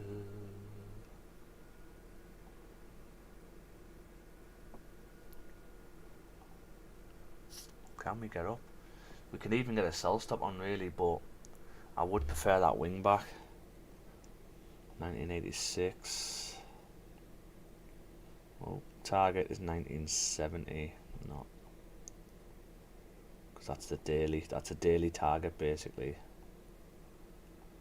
Take partial move to break even would be 1984. But we've got to get this forward close below 1985. That is key. That is key.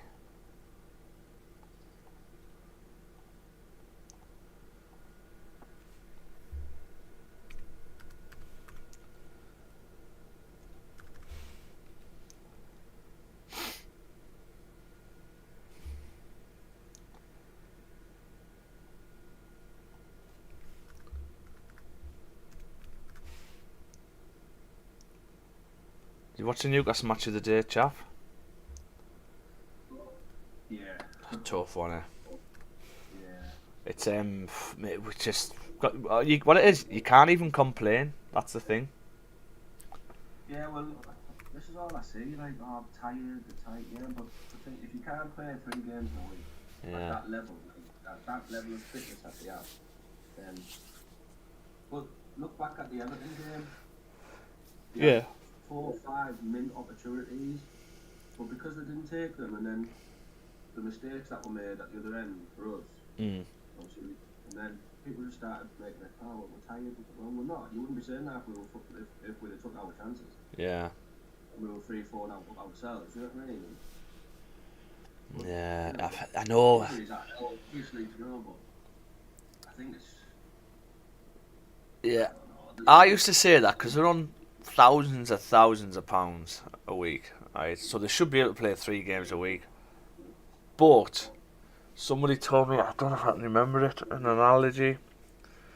And it was something to do with like F1 with the cars. So very, very expensive cars, but when they perform at the highest they possibly can for that session.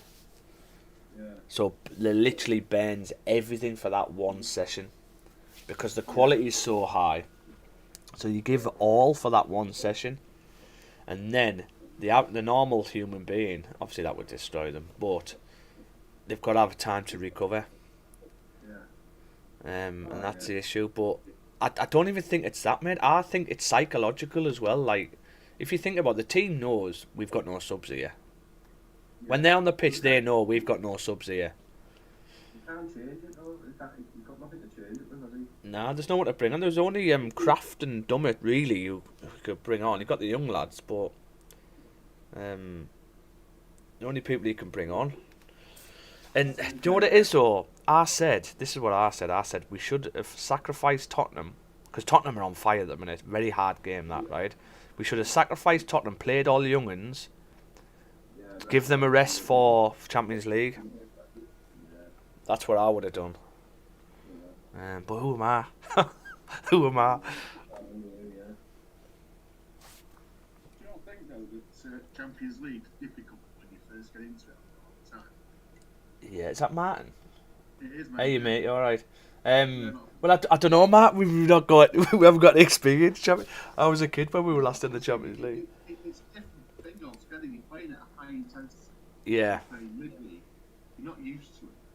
You've got a situation where you've got a lot of injuries. Players don't want to get injured because it puts you in an even worse situation. Yeah. I just think, you've got to give your players a break. You're only 27 points. You're not far behind anyone.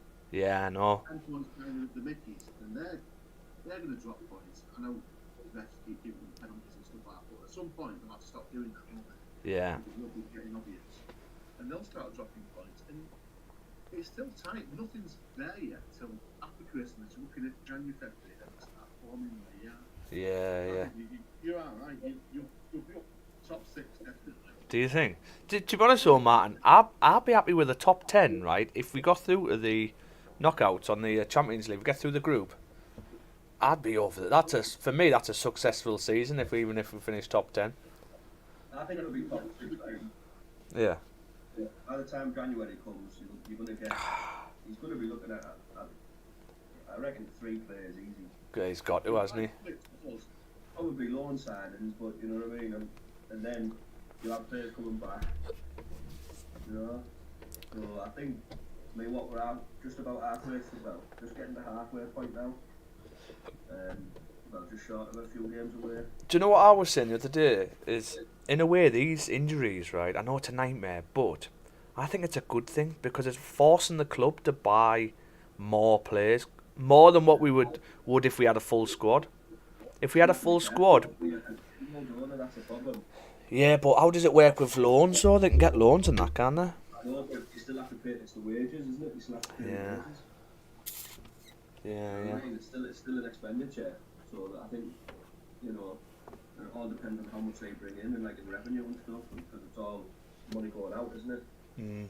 If they come from Saudi. Because you've got Champions League football, your revenue's got. Yeah. I think it'll be better next season. Well, that's what I was miffed off with that PSG game. That one decision could cost the club millions and millions of pounds of revenue. Yeah. You know that penalty?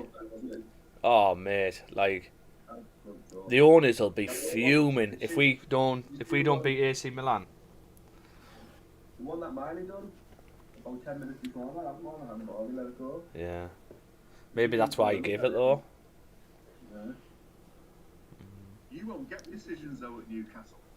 You won't, because it take you. I mean, the way it works in Champions League is worked for us, City. It's worked against us. Depending on who we're playing. Yeah. If we're playing a team that's won the before we won the Champions League. If we play a team that won it, they get the decision to take 50s, and that's just the way it is. Yeah. You played against Liverpool and we got knocked out a few times by them because they just got decisions, and that's just the way it is. It will work you for you if you go and play a team below you. Yeah. You get the decisions. It's just the way Champions League is. It's a protectionist racket. What, Liverpool having VAR on their side? That's not heard of. Apparently so, mate. Apparently so. It has been known. I thought there was no Liverpool fans on the stream. I just think that FIFA didn't want the likes of PSG getting knocked out at the group stage, especially when their president's one of them. Is it FIFA or UEFA? He's a member of. He's the president of UEFA. Yeah. Is he? Spooky, isn't it? Yeah, there was some corruption in that, 100%. You know, I couldn't have even told him to go to the monitor, to be honest. I mean, they hit off his body first and then hit his arm. I mean, what are you supposed to do? That in no way was that Bobby. Absolutely. What was good though to see is everyone, no matter who you supported, anybody who likes football said that. Even Sunderland fans were saying that was nowhere near a penalty. It just ruins football. That ruins football. It showed the corruption. But then the guys who run VAR were taken off the end of the next game. Yeah,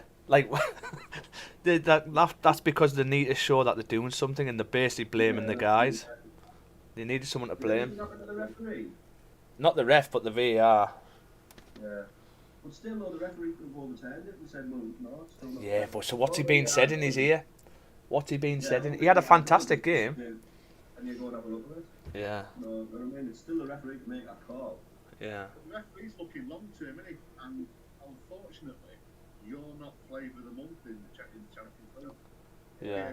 PSG are, Liverpool are, Real Madrid are, Bayern Munich. All these teams are, and you're not. You've got to build your kudos up. You're just starting out, mate. You'll get there. Don't worry about that. It just takes a lot. It just take you as long as it took City.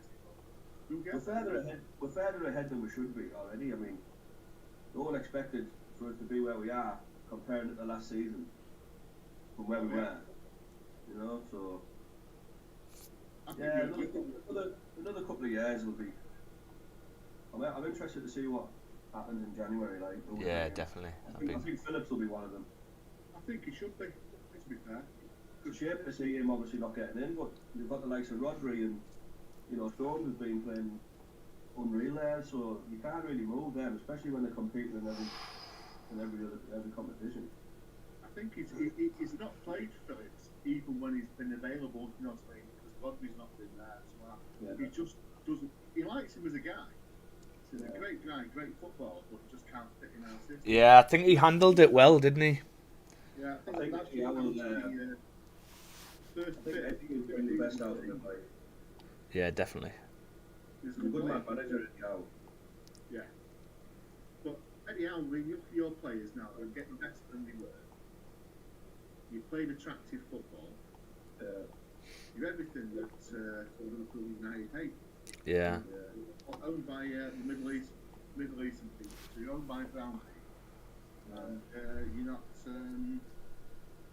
You're upsetting the apple cart. Long may it continue. Yeah. I love it. It's great, isn't it? I was quite surprised that Premier League voted with you. Yeah. Was it? Are you talking about for the loan? The look like for feeder clubs or for the loan? Yeah. Well, I'm sure. I don't know whether how accurate it is. I'm sure that Newcastle voted against it. I could be wrong, but No, they voted for it. because obviously, so then Newcastle would have said, well, you can't blame us for this happening. We voted against it. It's the other clubs that voted for it. You know what I mean? So then, because it was voted for, they're now going to explore that avenue. But no one can complain. But I don't know how true that is. I read that somewhere that Newcastle were one of the teams that voted against it. But why would you do that? On the other hand, you voted for it. We did. I thought we did vote for it, to be honest. like I said, I could be wrong. I don't know whether I've misread that somewhere, but We did. We need it. Because they won't give you the jack. They really won't. And it's just no.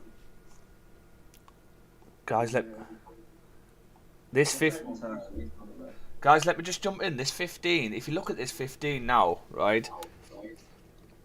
This 15's got no bottom wick. Okay, this is sort of what you want to see, but after the forward close. So where price is pushed up, and you've got some sort of sign, okay, price wants to come back down. So this 15 is not tap. You'd want a big push up like that. Tap, you'd enter, hoping the 15 then would flip to the downside, and then you'd be left with a wick. So these are the sort of signs you want to see on a smaller time frame to come up. But the issue we've got is we can't do anything at the minute. We need the forward to close.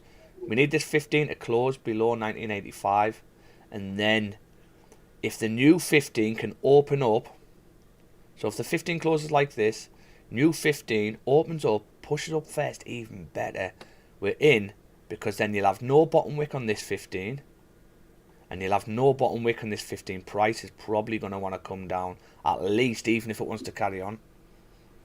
So we're close. 8 minutes. We need this 15 to, what Vic says, calm its tits, and just stay below.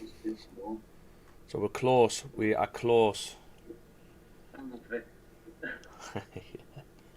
Is Vic on? I don't know if she's on. I don't think she is. Come on, 7 minutes left. 7 minutes left. It's going to be interesting Wednesday though, isn't it, chap? With Champions League. Is it Wednesday? yes, it is. Yeah, I'm going back away tomorrow as well. Oh mate, what are you doing? What are you doing, man? Bayern should spank Man U the night though. Oh no, it's tomorrow. Oh yeah, what day is it today? It's Tuesday, isn't it? Tuesday. I missed Monday, that's why. Man U Bayern tonight. Oh, is it? Oh, they're out, man. Man U are dreadful. Do you know who the bad egg is in Manchester United? Do you know who it is? Yeah, no, do you know what it is mainly? I think it's like a virus. I think it's Bruno Fernandes. I think he's the bad egg. If you look at the way he whinges on the pitch, imagine what he's like with players. If they do something wrong, bad pass, or don't pass to him, or they take a shot and it goes wide or whatever, imagine what he'd be like with them. I think he's the bad egg, me. I think they're in serious trouble, me. Like. Well, you got to look at the Man U fan. Like I said, I like Man U. I do like Man. They like my second team, believe it or not. Because I like they done football how it should be, where the youth academy come through and play in the senior team. I like that. You know, with the Nevilles, and Scholes and people like Giggs and things like that. So I always liked them like that, but unfortunately for Man U, there's only one way for them at the minute, because they've been so high with Fergie. They'll never ever top that, and I think they know that. So for me, for Man U, there's only one way, and that's down. Especially with the likes of Villa coming up, Brighton coming up, Newcastle coming into the equation, Chelsea's coming back up there. Obviously, City's smashing it. It's like, I think there's only one way at the minute for them. That's why they're struggling. But the football's dreadful, man. But they're still getting wins. Yeah. They're still getting wins. Yeah, true. But yeah, they're just. The whole team needs an overhaul, like. Yeah. That Martial, I think they've said that they're not renewing his contract now, so he'll go. I think they need to get rid of Rashford and that, me. Rashford, mate. I don't rate him. He's robbing a living in the Maguire land. Rashford's not a good player. He's average at best. Well, they have one good season, don't they? That's the thing with English players, to get one good season. Oh, come on, stay down. Absolute bang average. You can't call Maguire, he's player of the month. Oh, don't. I seen that. I see that. He's one of the big.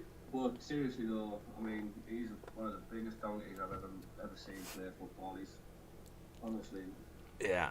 He's championship player, man. He's no good for the Premier League. He only got that award for confidence Just boost. liability. Just for people to take it, you know, sort of get the heat off his back a little bit. But Yeah. Oh, he guys. doesn't do himself any favours whatsoever. This is pumping. England international. How he gets that, I don't know. I don't. Don't know what Gareth Southgate sees in him, you know what I mean? Yeah, I've never rated Gareth Southgate. Rubbish. I don't think England will win anything with him there, mate. He's not giving other lads like a go. He's just, I mean, like you look like Henderson playing in Saudi and he's still getting in. To be honest, You've got the likes of James Ward-Prowse for West Ham, who's, you know, assist after assist after assist, and he doesn't even get a sniff. how didn't the player of the tournament for the under-21s not getting his international senior squad? Player of the tournament. Like, for me, Anthony Gordon is better than Cole Palmer. Well, yeah, but they're talking about Cole Palmer getting a shout before him. Yeah, I know. You know, Again, it's fashionable flux, isn't it? Yeah, that's what it is. You're right, Martin. Fashionable. Guys, I can't take this here. This is not. We need this to pull back. I mean, the 15's push with no bottom wick. We really need this 15 to pull back here. The thing is, though, it could probably play out this trade, because we'd only be looking to enter from 1985 down. So price, what will probably happen now is the forward might open up and push down first, which this trade would play out. But I can't take it because the 4 hour is now closed respecting. Therefore, we should be pushing back up. Or, price, this is just one of them where it closes respecting and price still pushes down. Because I do believe you've still got to come and tap 1980 really, even if you want to go up. I'm trying to think, can we still take that? Come on, 2 minutes, get below. There's 15 breaking below, yeah. Because what's the hour? I know, mate, it's tricky, tricky. I really need the hour to close respecting.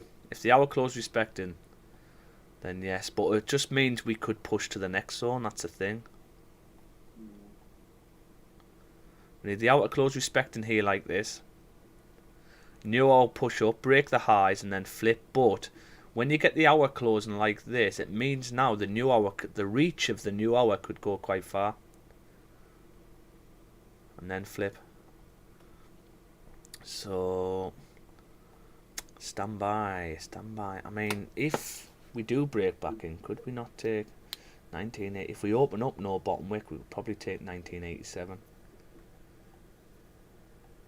You're gonna have to like be on it here, guys, if you're looking to catch a trade. You'll have to wait for my call, I think. Because if the 4 hour closes respecting, you've technically had an S play on the 4. Then what should happen is the new 4 should open up, create a bottom wick. I mean, it could even break the lows and then flip to the upside to come and fill the rest of the range at 1991. So at that point we could just take buys up. But how far? If we get a close like this, we could maybe take a wing back buy from... Could we take 1980? Probably not. It'd have to be 1983. This is what we wanted to avoid, guys. Remember, what did I say about the fake out? Yeah, see? Look at this fake out now. Ooh, is the hour breaking above? This is the importance of waiting and being patient and being disciplined. Because you haven't even tapped 1982. Now, if this hour closed with no top wick, ooh.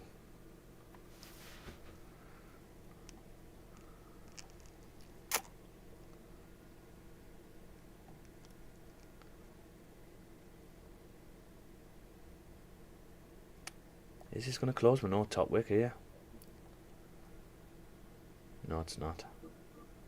Broke the highs. That's the 4 closing S play. Very, very, very tricky now. Because you could still power through on the 4. You've got a wick to fill now. If we get a top wick, 1987, tap 1987, potential sell stops to come, but take past move to break in would have to be 1985. That's if we push up without a top wick. But at the minute the 4 should be powering through. Why is that 4 not powering through? Well, very, very difficult here now, guys. I mean, we've had a bearish 4 hour close now.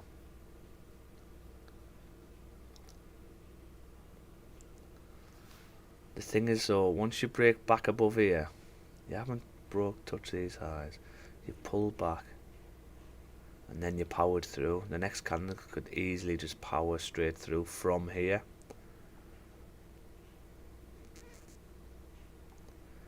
Three, bearish close respecting. 2, bearish close respecting. Everything's close respecting. Everything. But you've got a wick to fill. You've got a wick to fill on them time frames, so you're probably still going to come back down. Very, very tricky, guys, unfortunately. There's not much I can do at the minute.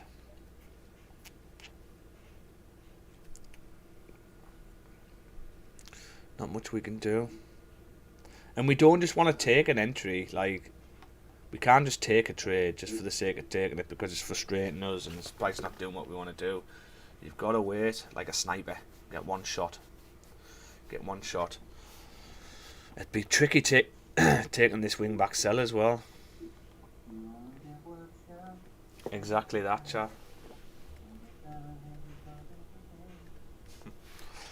It's like that. But what I can probably see happening is price coming to tap this and pulling back anyway to then go. That's what I can see happening. But we just can't take sells when we've closed respecting. It's just not part of our rules anyway. But you have got a nice wick to fill on the 4. Ooh, right. What can we do now then? If anything, we've still got sells below 1982. We've had a 4-hour break. Yes, I mean they have.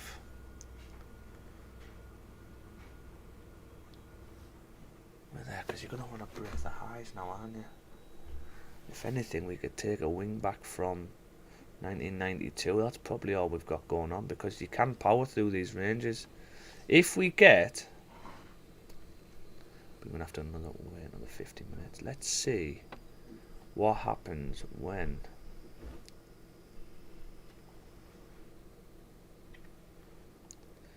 with a 15 break to the high.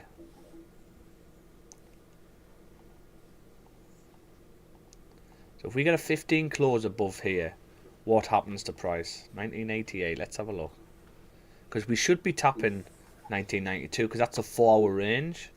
So could we not just take a 15-minute break above? So we've got 15 break above, come back, retest through. We're coming from the downside. We're coming from the downside here, so this you wouldn't really look at, because you're heading down at that point. 15 break above, through. We could probably do that.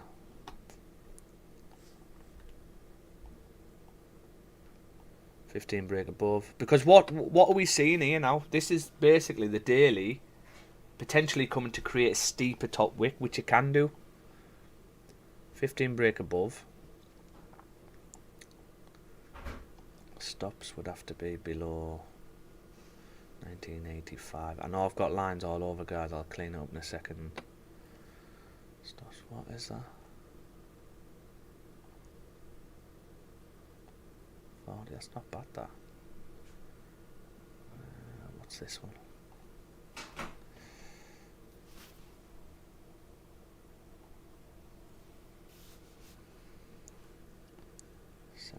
That's not too bad. 15 break above. Where do we tap?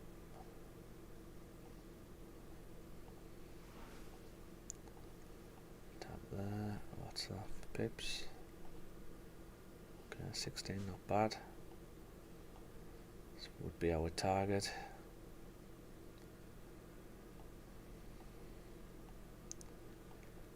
Break above. Didn't tap it. Came back down, trickle down, all the way down to stops. Tricky, tricky. Most of the time you do come through to 1990. Most of the time. There's this time where it didn't play out. Didn't. You'd have to go risk-free early, I would think. 15 straight through.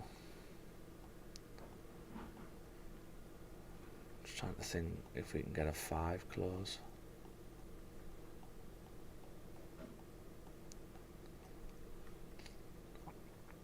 $15 up tap. 15 up tap. Okay, that's what we can probably do. So we could potentially take a buy on a 15. I'm going to check the 5s as well. Check the 5s as well. We can't take these now, guys. Unfortunately, these are gone. See how things change. We were looking for sells a minute ago. Now we're looking for buys. So if this might be difficult as well, because if you think about the 4 now, if the 4 does push down and pushes past it, you might just want to create that bottom wick for this and then flip to the upside. So now even this is not on. Even this is not on, unfortunately. So we haven't even got this going on.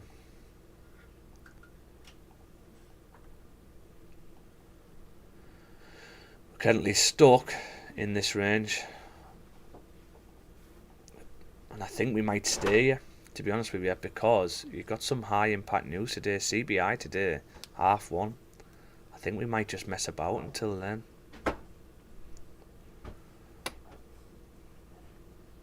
15. Let's have a look at the 5s above here. If we get a 5 break above,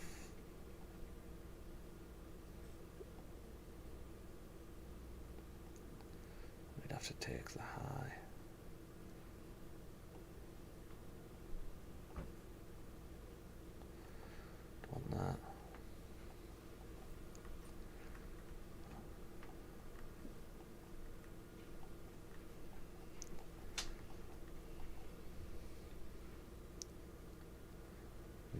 one didn't play out. This one did. 5 already powered through. Would have missed the move. 5 straight through.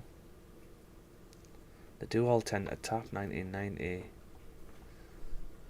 It's quite a clean traffic, man. This is all you're looking for, and this might help you. A little tip: find your zone and go, okay, if I get a 5-minute close above you, what happens to price? Put a box on like that. See where it taps. Okay. 5 close above. You did here as well, but you push back down, create a low, come back up. Okay, break above, box again. See how far, okay, where to go this time? Well, it's shot all the way up this time. 5 above. Nah, I don't like the 5s. When you're getting fake outs and things like this, it'd have to be a 15 for me. So because if you're getting fake outs like this, it means the 15, yes, it's wicked up there, but it hasn't closed above. Yeah, look, you had another fake out. Too many fake outs, so it'd have to be the 15. So we'd need tax. Buys above 15 min closure needed. And then for sells now, sells are tricky now because you've had a bearish forward close.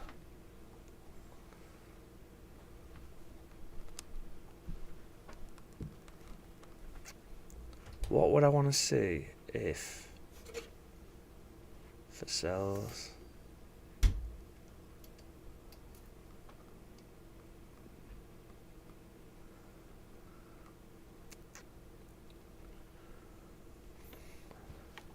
If you look at these forwards though, they all power through really. This one didn't break below but pulled back and then powered through to 1970. 1978. So does that mean you've got to get down there? Are we going to have to come down to 1970? We've already been down there, that's why. I'm just talking out loud now, guys. This is what I do. So we've already been down here once. So we've been down here. Where does price go next? It comes up. It comes back down for another tap. So are we going to tap 1978 again before we break these highs? But if we push up first, can we not just take a wing back down to 1978? That'd go with the daily as well. I would prefer sells because the daily's got no bottom wick, remember. Got no bottom wick. But yeah, this fours. If you look at these, the only time you've closed respecting these areas, this one here, okay, this one here, but you'd already been and tapped 1992 and you'd already been and tapped 1970. We haven't tapped 1970 yet. So what we're saying is this enough liquidity to get up to these levels? Sorry, to get beyond them levels, to get up to these levels? Is this enough liquidity to get back up to these levels? If you think no, and then we need to tap 1970 before that, then we just need to identify where price is going to reverse from here. And what's hard now is price is close respect in this zone, but I'm trying to see if it hasn't closed. There's not much data where it shows close respect, and there's this one here where 4 is close respecting, bit like an S play. You close back in and then you close respecting, but look what the new 4 done, pushed up and then just drove through. So are we going to drive through? Close respecting, push back down, but this one's coming. So I suppose we're coming from the bottom. Did we tap 1983? That might be a key level. We did. We tapped. If we hadn't tapped that, I would have put that sell stop on. Because we close respecting, and then we come back to tap 1983, which we've already tapped it now. So that means it's free to shoot further up if it wants to. The other time where we've closed respecting this area is here, but it was halfway through the range, didn't close at, and then we still powered through to 1978. I do believe we're going to tap 1978. It's just when. It's whether we're going to create the highs first. Are we going to do this first? Come up to these levels and then come down to 1978 and then decide what we're going to do. If so, we'll be looking at wingbacks from here.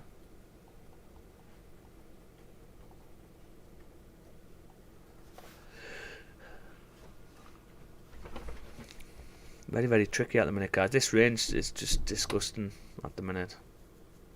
Because if you look at all the areas where price can reject from, look there. You've got these doji candles here. You close respecting there, and then the majority of them came up to 1992.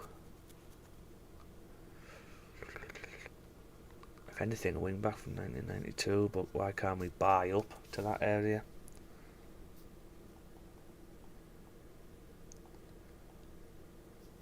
We might not make it.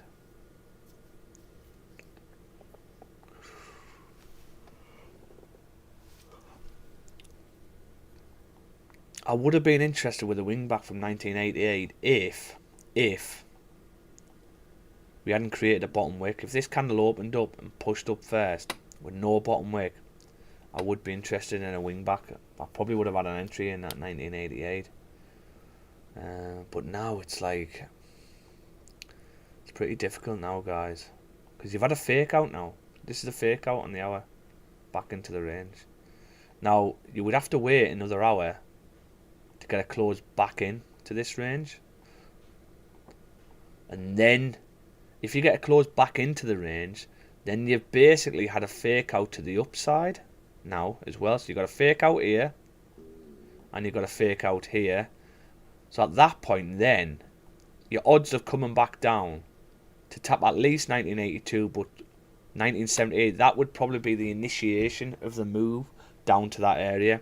So if that case is, then we could get a pull back off that hour and get a sell stop underneath. That's probably all we've got going on. I can't take this 5 below because the 4 could just flip at any point. But if we can get an hour close back in the area and then we get a top wick, we could look to bring it down to at least 1983, but coming down to 1982 even. So unfortunately, guys, we're going to have to wait again. We're going to have to wait. Nothing I can do here. Nothing I can do. What's the 15? See if the 15 closes back in.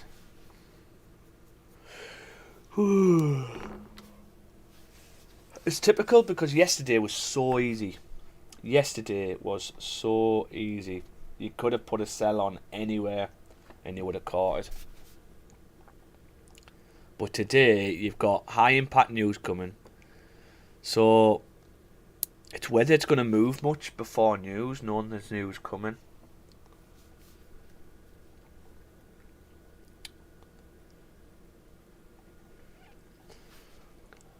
Just thinking, if we can get a 15 close respecting, can we not just buy up? Because you're probably going to have to come up to 1988. Let's see what this 15 does. Guys, go and make yourself a brew. We're probably looking 11 o'clock for a potential trade. I'm going to watch these 15s though, see what these 15s do. But at the minute, yeah, we're just waiting out. We're just waiting out, guys. Where are we at?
sound.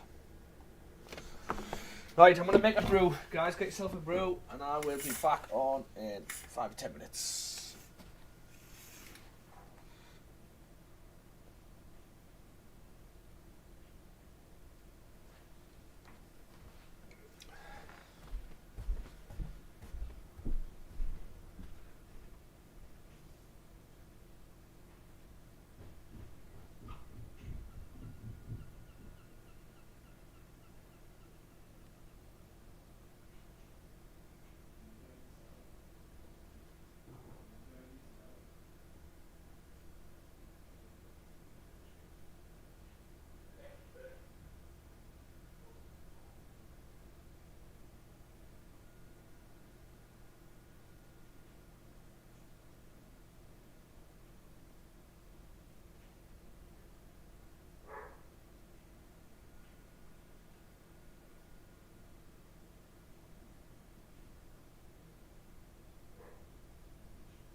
Absolutely Baltic here. Freezing. What's the 15 done? Ooh, 15's flipped to the upside. Yeah, we could just mess about here, you know. I would imagine you're going to come and fill this range at 1988. You got a fake out to the downside. It's tricky because the 4 was closed bearish. It's technically bearish on the 4. But you have closed respecting. It's all on the hour really, guys. See what this hour does. God. That's what I'm saying. I'm out of breath now. Chat. I only went to make a cup of tea.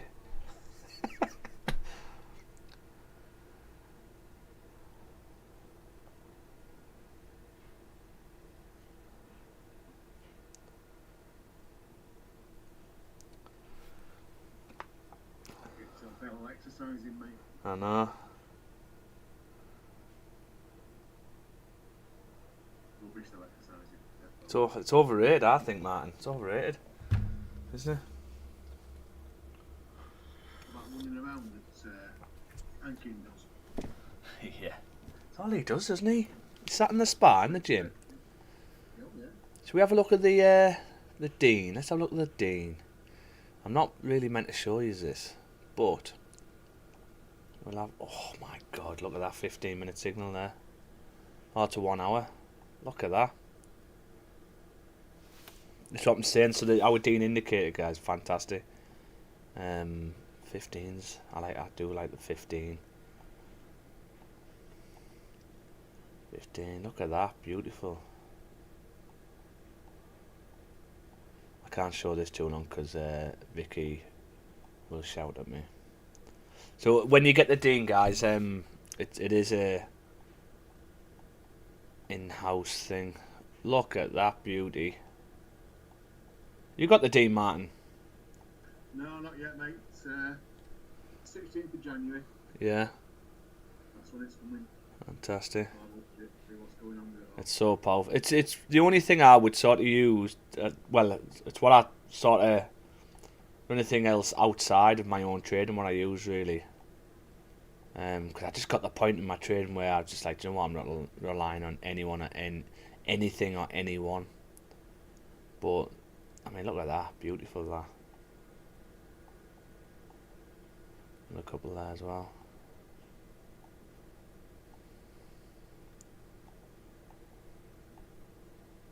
Look at that, man, beautiful. That always nice.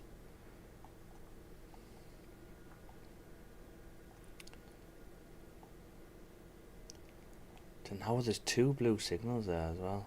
The thing with the Dean is you don't just take them all like that. Yeah. There's a criteria you gotta hit. But this is looking really nice. So this is telling us we should be coming back up, which I think we're gonna be pushing now. If we get that 15-minute closure, I think we should be good.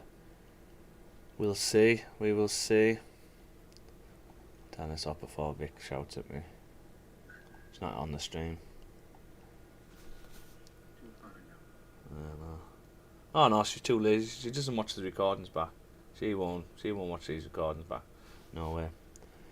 I want to message and say, make sure you watch the recordings back. Just missed the last one. Tell you what is good though, what I want to have a look at. Just the daily.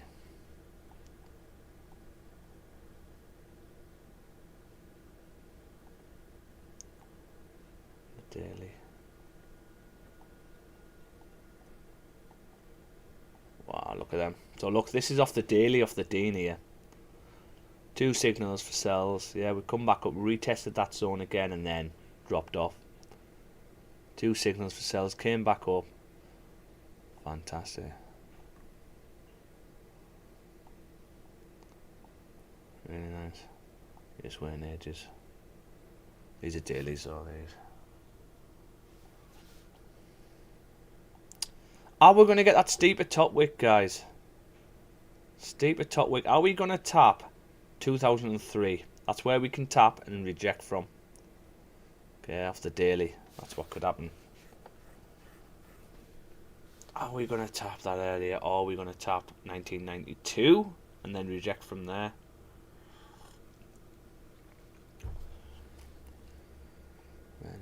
Interesting. 1992. 2 hour close respect. Yeah, everything's close respect in here, so you're probably looking to come back up. But I can't take this. If we got an hour break above, pull back, we'll look to come and fill the range on the hour. Let's have a look what the hours are like above here. Hour break. Yeah, so you're going to come and tap 1992 at least. So could we not just buy up on the hour? Hour break. You don't hear. 92. Very tricky. Tricky at the minute. See how this hour closes. What I'll do is we'll wait till 11. We'll see how this hour closes. If there's nothing going on, guys, I'll just call it. Which is a shame, really, because yesterday was such a fantastic day of trading. We would have caught some flyers yesterday, 100%. And today is now a no trade 11, if we call it no trade day. But we'll know by 11 with the hour close. I want to see though if the 15 is going to break above. We're going to watch on the 15 because we have got potential buys 1988 on the 15, which we could take any time really, because this would be the 4 hour coming to break the highs. This would be the 1 hour pushing to close above. So 15 we could potentially take, but whether it's going to get up there in this hour, in this last 30 minutes basically, we will see. We will see.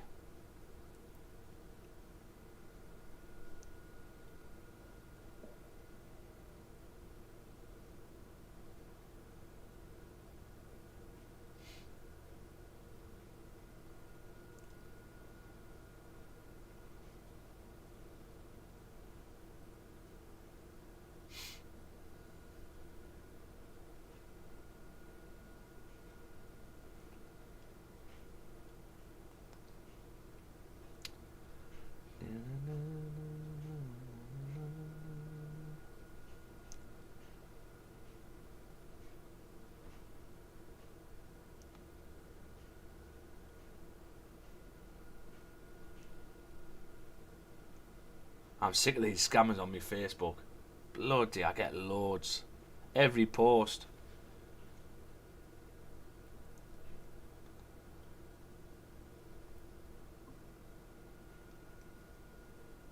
Hankins got a load on his arm, Yeah. and I've got some from. Nine is out. Join my Telegram group, the poor. Join my Telegram group. I said to him, I says, do you know where X and he goes, no, I don't know many of them. So I'm like, happy days. It's a no, isn't it? Yeah. Not talking to you. It's a no, kid.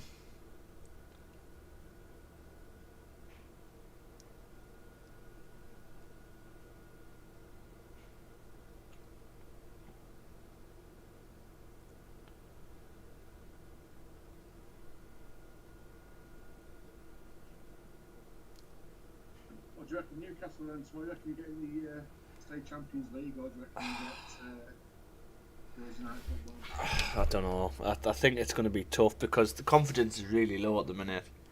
I think he should have sacrificed the Tottenham game and played all the kids. Sacrifice the Tottenham game to be. I do think Dortmund play some really nice football. They'll beat PSG, I think.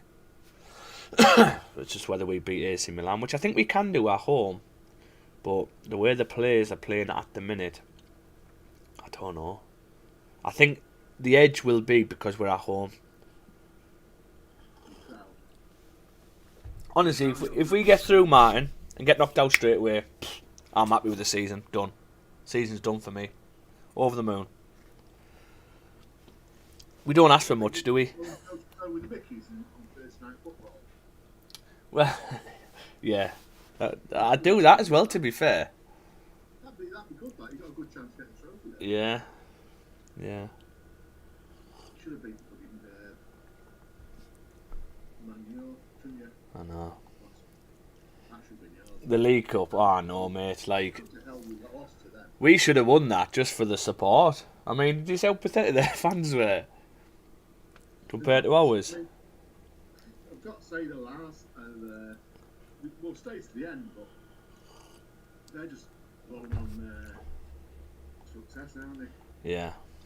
Like Liverpool fans blown on success. They're all like, we're getting to that situation. You're the new big starting out there. Yeah. It's all new and exciting. And that's great going to Wednesday like that. I mean, we got beat off them. We had them in the league the week after we smashed them 2-0.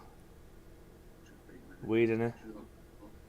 I know. I just don't think it was meant to be. I think it was like the universe saying, "Look, calm your horses here. You got the final. Well, you're not winning. You know, bring you back down to earth a bit because we massively overachieved, massively, in that season." Did well though. So I say I'm all for yourselves getting up there. Join us then, and there'll be 2 cups at the end. We just need to get rid of the top 6, don't we? Really? Well, the top 6 is sort of. Well, it used to be. This season, top 6. Yeah. Do you know what? Really exciting season. I love seeing Aston Villa do well. It's great. I like seeing Tottenham being back up there. To be fair, what it is. I don't want to you don't want it the same top 3 every time. You know what I mean? You need to mix it up a bit. I think. And with City like winning the league, I know you're obviously a City fan, but you don't want that really. You don't want one team winning every season. You want it to. You don't know, like what Leicester done was unbelievable. I thought. I think that was unbelievable. That's what you sort of want, not knowing who's going to win the bloody league. Well, if we don't win it this year, we've got Pep for another year. Definitely. And it might just galvanise him to kick ass, and we might have another cracking season then. Yeah, I don't think he'll win it this year. Yeah, I don't. I told you I don't think we'll win it this year. Yeah, I think. Falling down. To be honest, though, like, you can't be bothered if you don't win it because you have smashed the league. You've smashed everything, really. You could do winning the Champions League again. Yeah, that's my main drive. Yeah, that's what you'd want to win really this season, don't you? Yeah.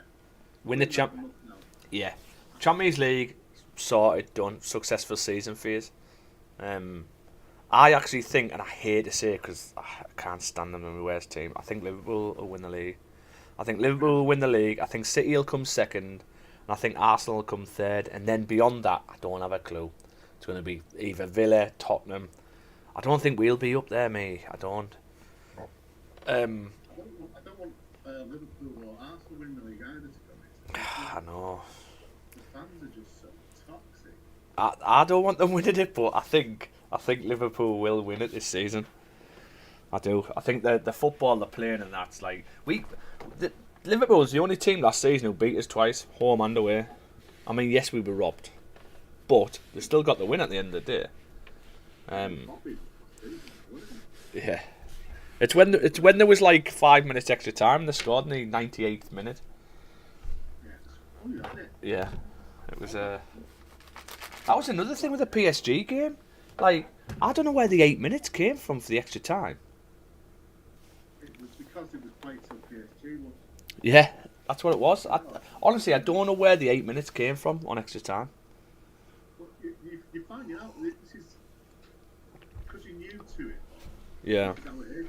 And you need your coefficient to go up, and then you'll start getting decisions against people with a lower coefficient. Yeah. It's hard to win. It's taken us actually on to it. It's hard to win. Now we've won it, then we're at the top table. Yeah. We'll start, we've up on an even keel with Real Madrid and Scouser Pool. Yeah. Do you know you're missing? I think this is why you've had that bad spell, De Bruyne. Because when's he back? Could be the World Cup, that thing. Yeah. He's unreal, him. I mean, him, and plus you got rid of, what was he called? Yeah. Another fantastic player. Yeah, Mahrez used to come on and scores a goal and all that. Yeah. It's that sort of experience, know-how. It's the intelligence they play. Like Kevin De Bruyne's intelligence in the game is just unreal. Unreal. Absolutely superb player, and he's just got better and better. And he's the pass on it, but his determination is what I admire. It's Yeah. sort of like pick a game back, scruff the neck and say, right, we're having this. Yeah. Suddenly, everyone else starts to play. Yeah, you're right, like. Driving it defensive and things like that. Yeah.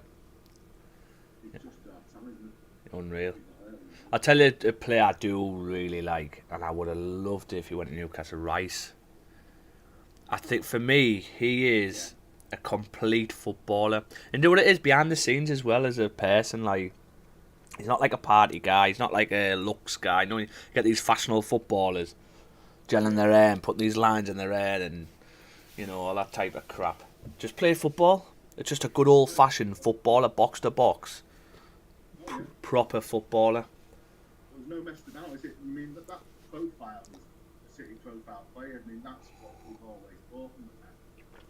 Yeah. You don't see the papers genuinely. I know Stones and Walker don't quite fit that bill. Yeah. When they bought them, they were married.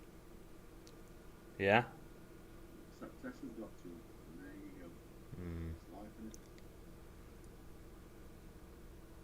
it? Nice, good player. We didn't do that. Yeah, you put a bid in, didn't you? That was a bit strange, though, wasn't it? He's going, I mean, you'd have gone. I think there was something going on there. You'd have been happy with that. Yeah.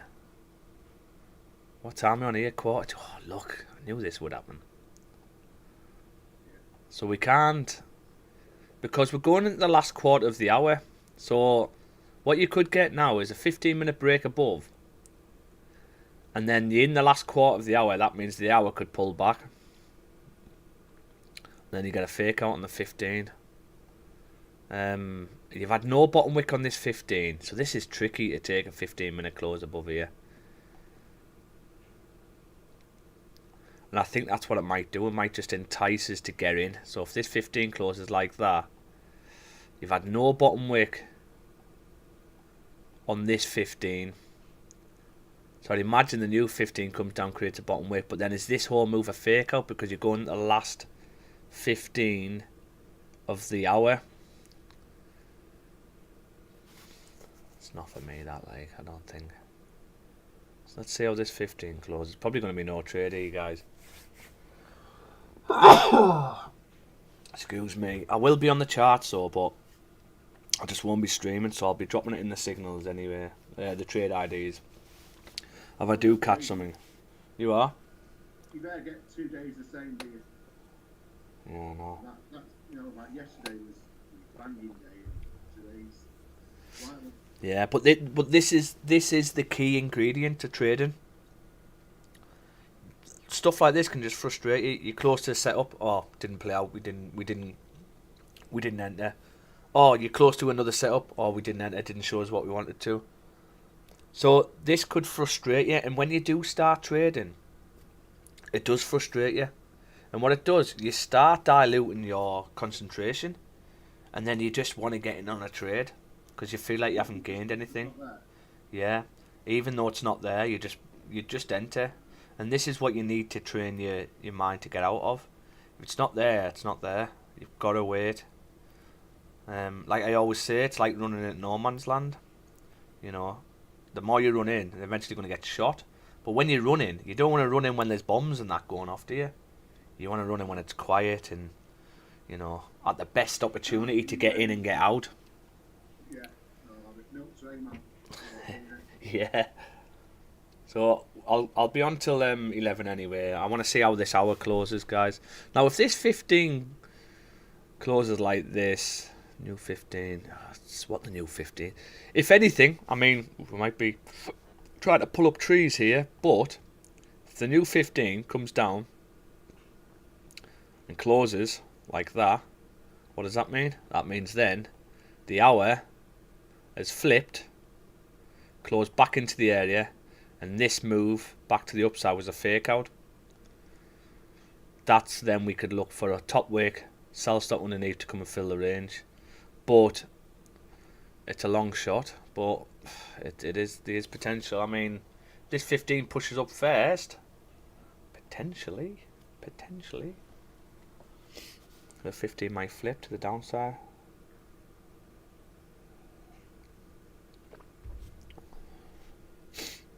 I mean, if this pushes up first, is that close at 15? It's really trying to suck us in here. It's really trying to suck us in. That 15, is that 15 broke back into the area? Or close respected. If this 15 pushes up first, you're probably going to get it to flip to the downside to at least 1986. Could we not just take a sell stop? 9 pips, not enough. Because you're probably going to test this zone again 1985 anyway.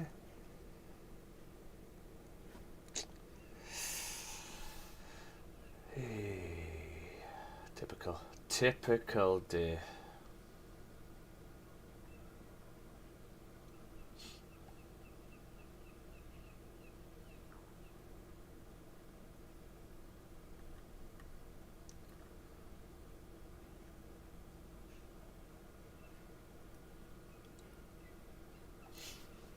Oh look, no top wick on this 15. It's really sucking me in. This is what Forex will do as well, to want to suck you in certain setups. No bottom wick on this 30. So is this 30 going to flip? Because this 30 closed respecting this. So is this 30 going to flip to the downside? Because you're probably going to have to test 1985 again, even if you want to drive up. So you're going to get something like that back up. And if so, could you not just take... No, it's going to be interesting how this hour closes.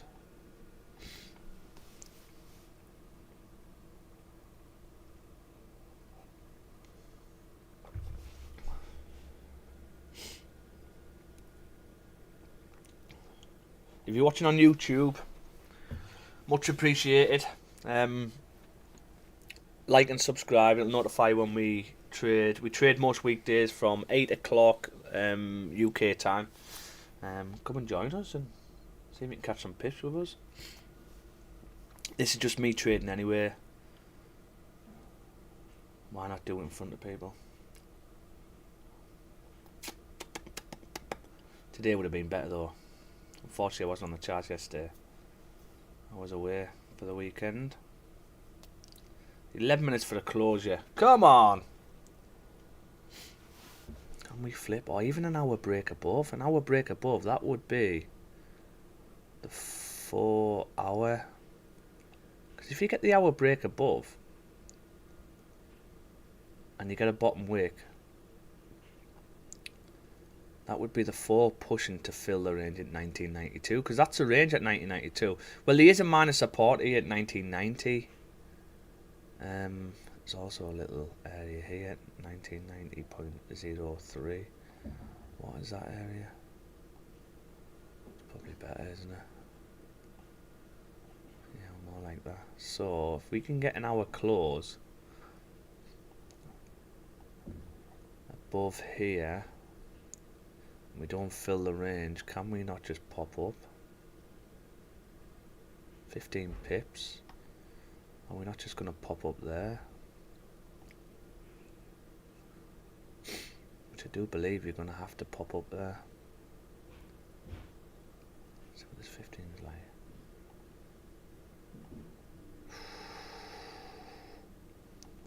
I'm going to pop back down.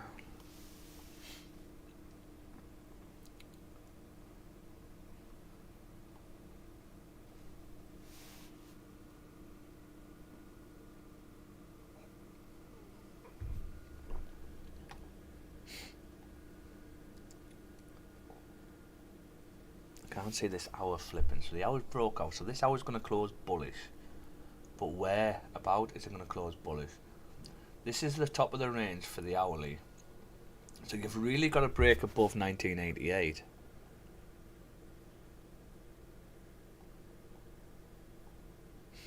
Don't even show. Really got to close above 1988, But then are you going to have a bottom wick to then flip to the upside? If so, where's the bottom wick going to go to? So let's have a look.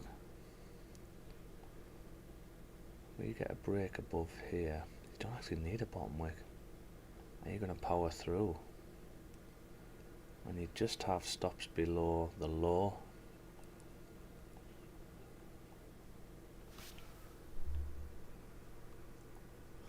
Do you even need 1987? Looks like it's a key point. What's this? 1987 break above. Came back down, tapped 1987, we pulled back. That's after we tapped 1990. So does that mean if price does pull back, taps 1987, can we not take a wing back buy back up to tap 1989 before dropping? Ah, look, this is why I don't like this. Close respecting, hour comes back down. This wing back wouldn't be on.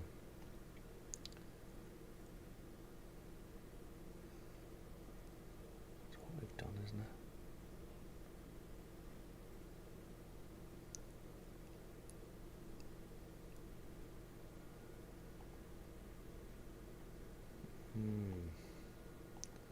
Can't take this one.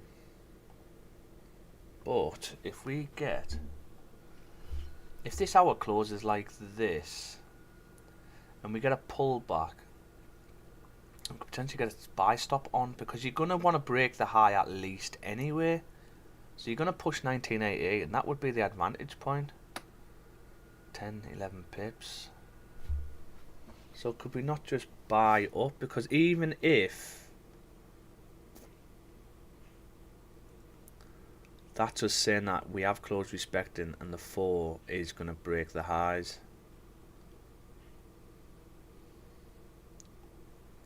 The 3 close respecting, the 2 close respecting, the 1 close respect. 1's broke back into the area, so we're bullish. We close bullish on this. We're probably going to have to break the highs again, even if we want to drive down. So that's a potential to come and fill the range, but it's whether we pull back first. Very, very key.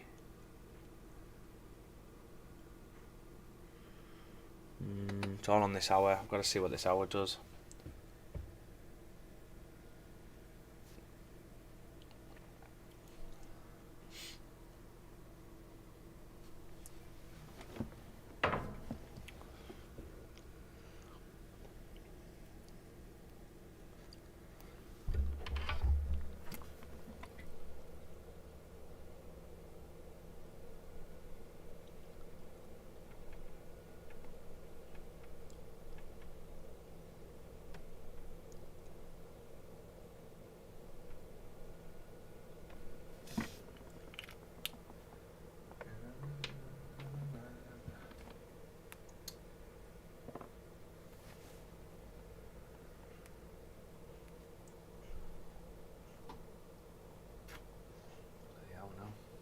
Pull back.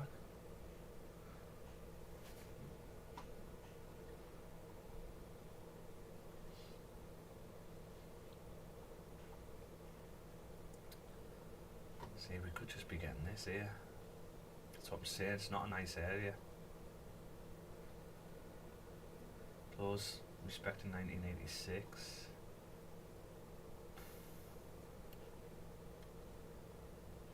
Still got a break. That didn't break the highs, did it? Not after tap 1983, which we've already tapped. So we've already tapped 1983. 83. So I think we're going to power through.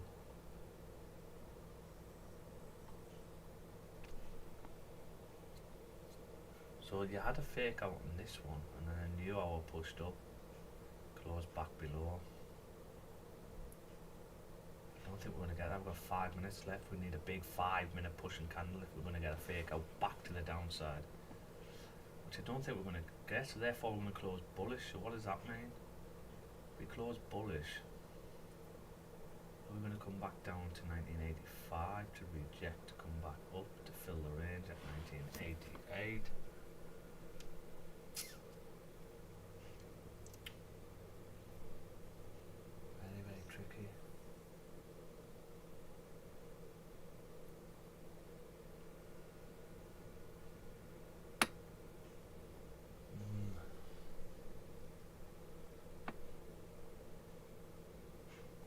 See, they all do tend, apart from these ones here.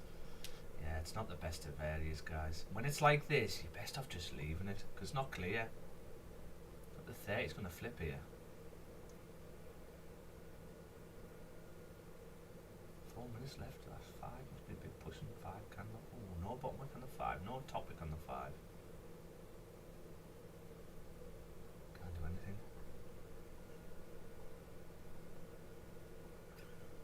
We would need, for this hour to flip and close back into the area, we'd need a 5-minute candle. This 5-minute candle to look like that.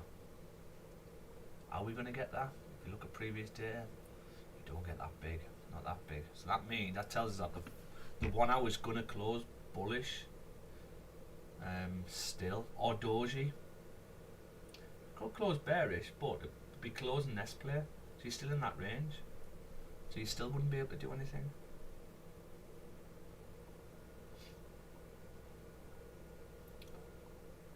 It's copying me.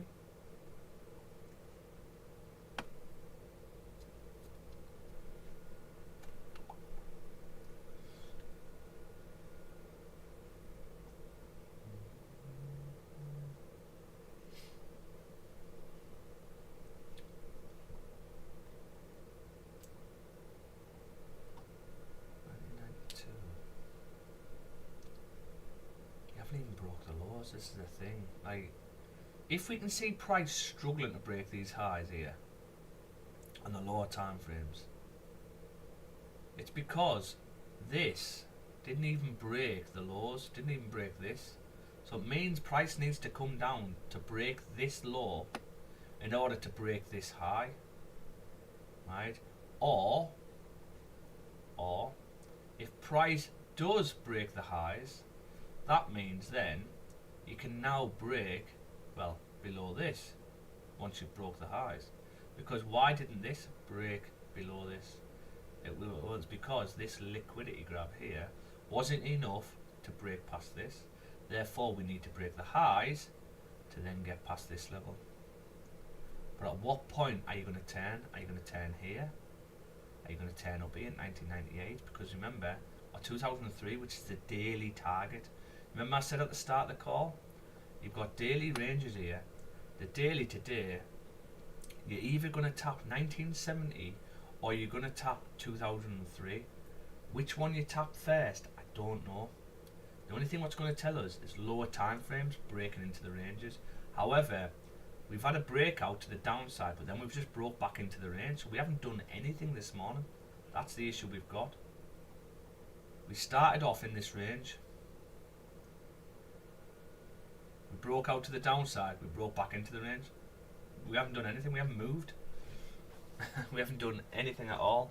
So until we get a break back to the downside or break back to the upside, then we can look for wing back buys, wing back sells, or breakout sell stops and things like that. But it's whether we're going to do that, because you've got high impact news today. It's CPI today, isn't it? So you've got CPI today, which is really going to push the market, I would imagine. Right, and that's a half one. So are we just going to consolidate today, ready for the push? And then that push is going to push it one direction. Now, which direction, we don't know until it sort of does it. The only thing we can go off is the higher time frame. It's a tricky one because the daily needs a steeper top wick. Well, it actually doesn't need a steeper top wick, but it can do a steeper top wick, because if you look at these dailies, you can come and tap 2003 and then drop through the floor. But it took a few days to get up there. But it doesn't mean that one daily candle can't do it, because it can still do that.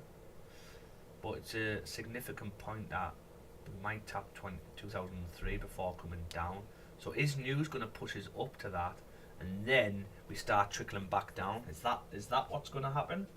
Or the daily's got no bottom wick, so is the daily going to flip to the downside, tap 1970, and then flip back up? Why do we think it could flip back up? Well, the reason being is because the daily's closed respecting, the 4 hours closed respecting, the 3 hour, the 2 hour, all closed respecting this area. So we haven't broke into the lows yet. So, but the daily needs a bottom wick. So is the daily going to create a bottom weight, break the lows, and then flip back to the upside and close bullish today? We don't know. We don't know. So it's very, very tricky, guys. What time are we on? 11 o'clock. Let's have a look at this. Look at that. Means nothing to us. So look how the dailies, the hours closed. So that means nothing. We're currently still in this range. Therefore, where should we be going? Well, technically, we should be coming up to fill the range, right? But we can't take any entries for this. Well, I can't take any entries anyway. We've already had a wick up to that area. We didn't get a decent pullback. So that'll probably be me at the minute. If anything, 15-minute closure above 1988, or probably wait till after news today, New York session. I think Vic and Sarah are trading New York session today, so I'll probably jump on with them. But in regards to the guys on YouTube, probably going to call it, guys. Unfortunately, no trade for me this morning. I like to be done before 11 o'clock. However, we are doing pretty good with the stats. We've had 16 wins with 1 loss, and that loss was only, it was like, I think it was 50% loss of whatever you were risking. So it was just a 1% loss for me, which is absolutely nothing. So we're doing pretty good on stream. If you like what you see, like and subscribe to the channel. We'll be on most weekdays from 8 AM UK time. Join our free Discord group if you like. The link is in the descriptions, and it'll notify you sort of if I'm not on, for example, so you know when the stream's coming on from there. If you like what we're seeing, you want to trade New York and that with us, unfortunately you've got to become a member. Just all the information is on there as well. Other than that, any questions before I shoot off? All good here, Pete. All good. Hey, Chappy jumps on the stream and there's no trade. I bet you're fuming, chap. Right, well, you know. It is what it is. Isn't it? That's trading for you, pal. It is. It is. 1 trade a day, guys. It's all you need, really.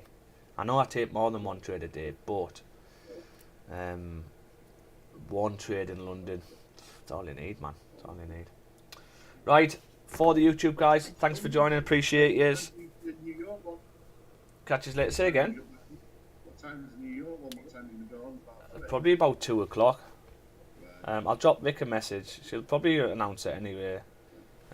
Oh, you haven't got the Dean, have you? It's more for the Dean members, Martin. You might not be able to get in. But trade IDs, yeah. Yeah. So anything comes on there, get a talk. All right. Right, guys. Catch you later. See you later, guys. Toodaloo.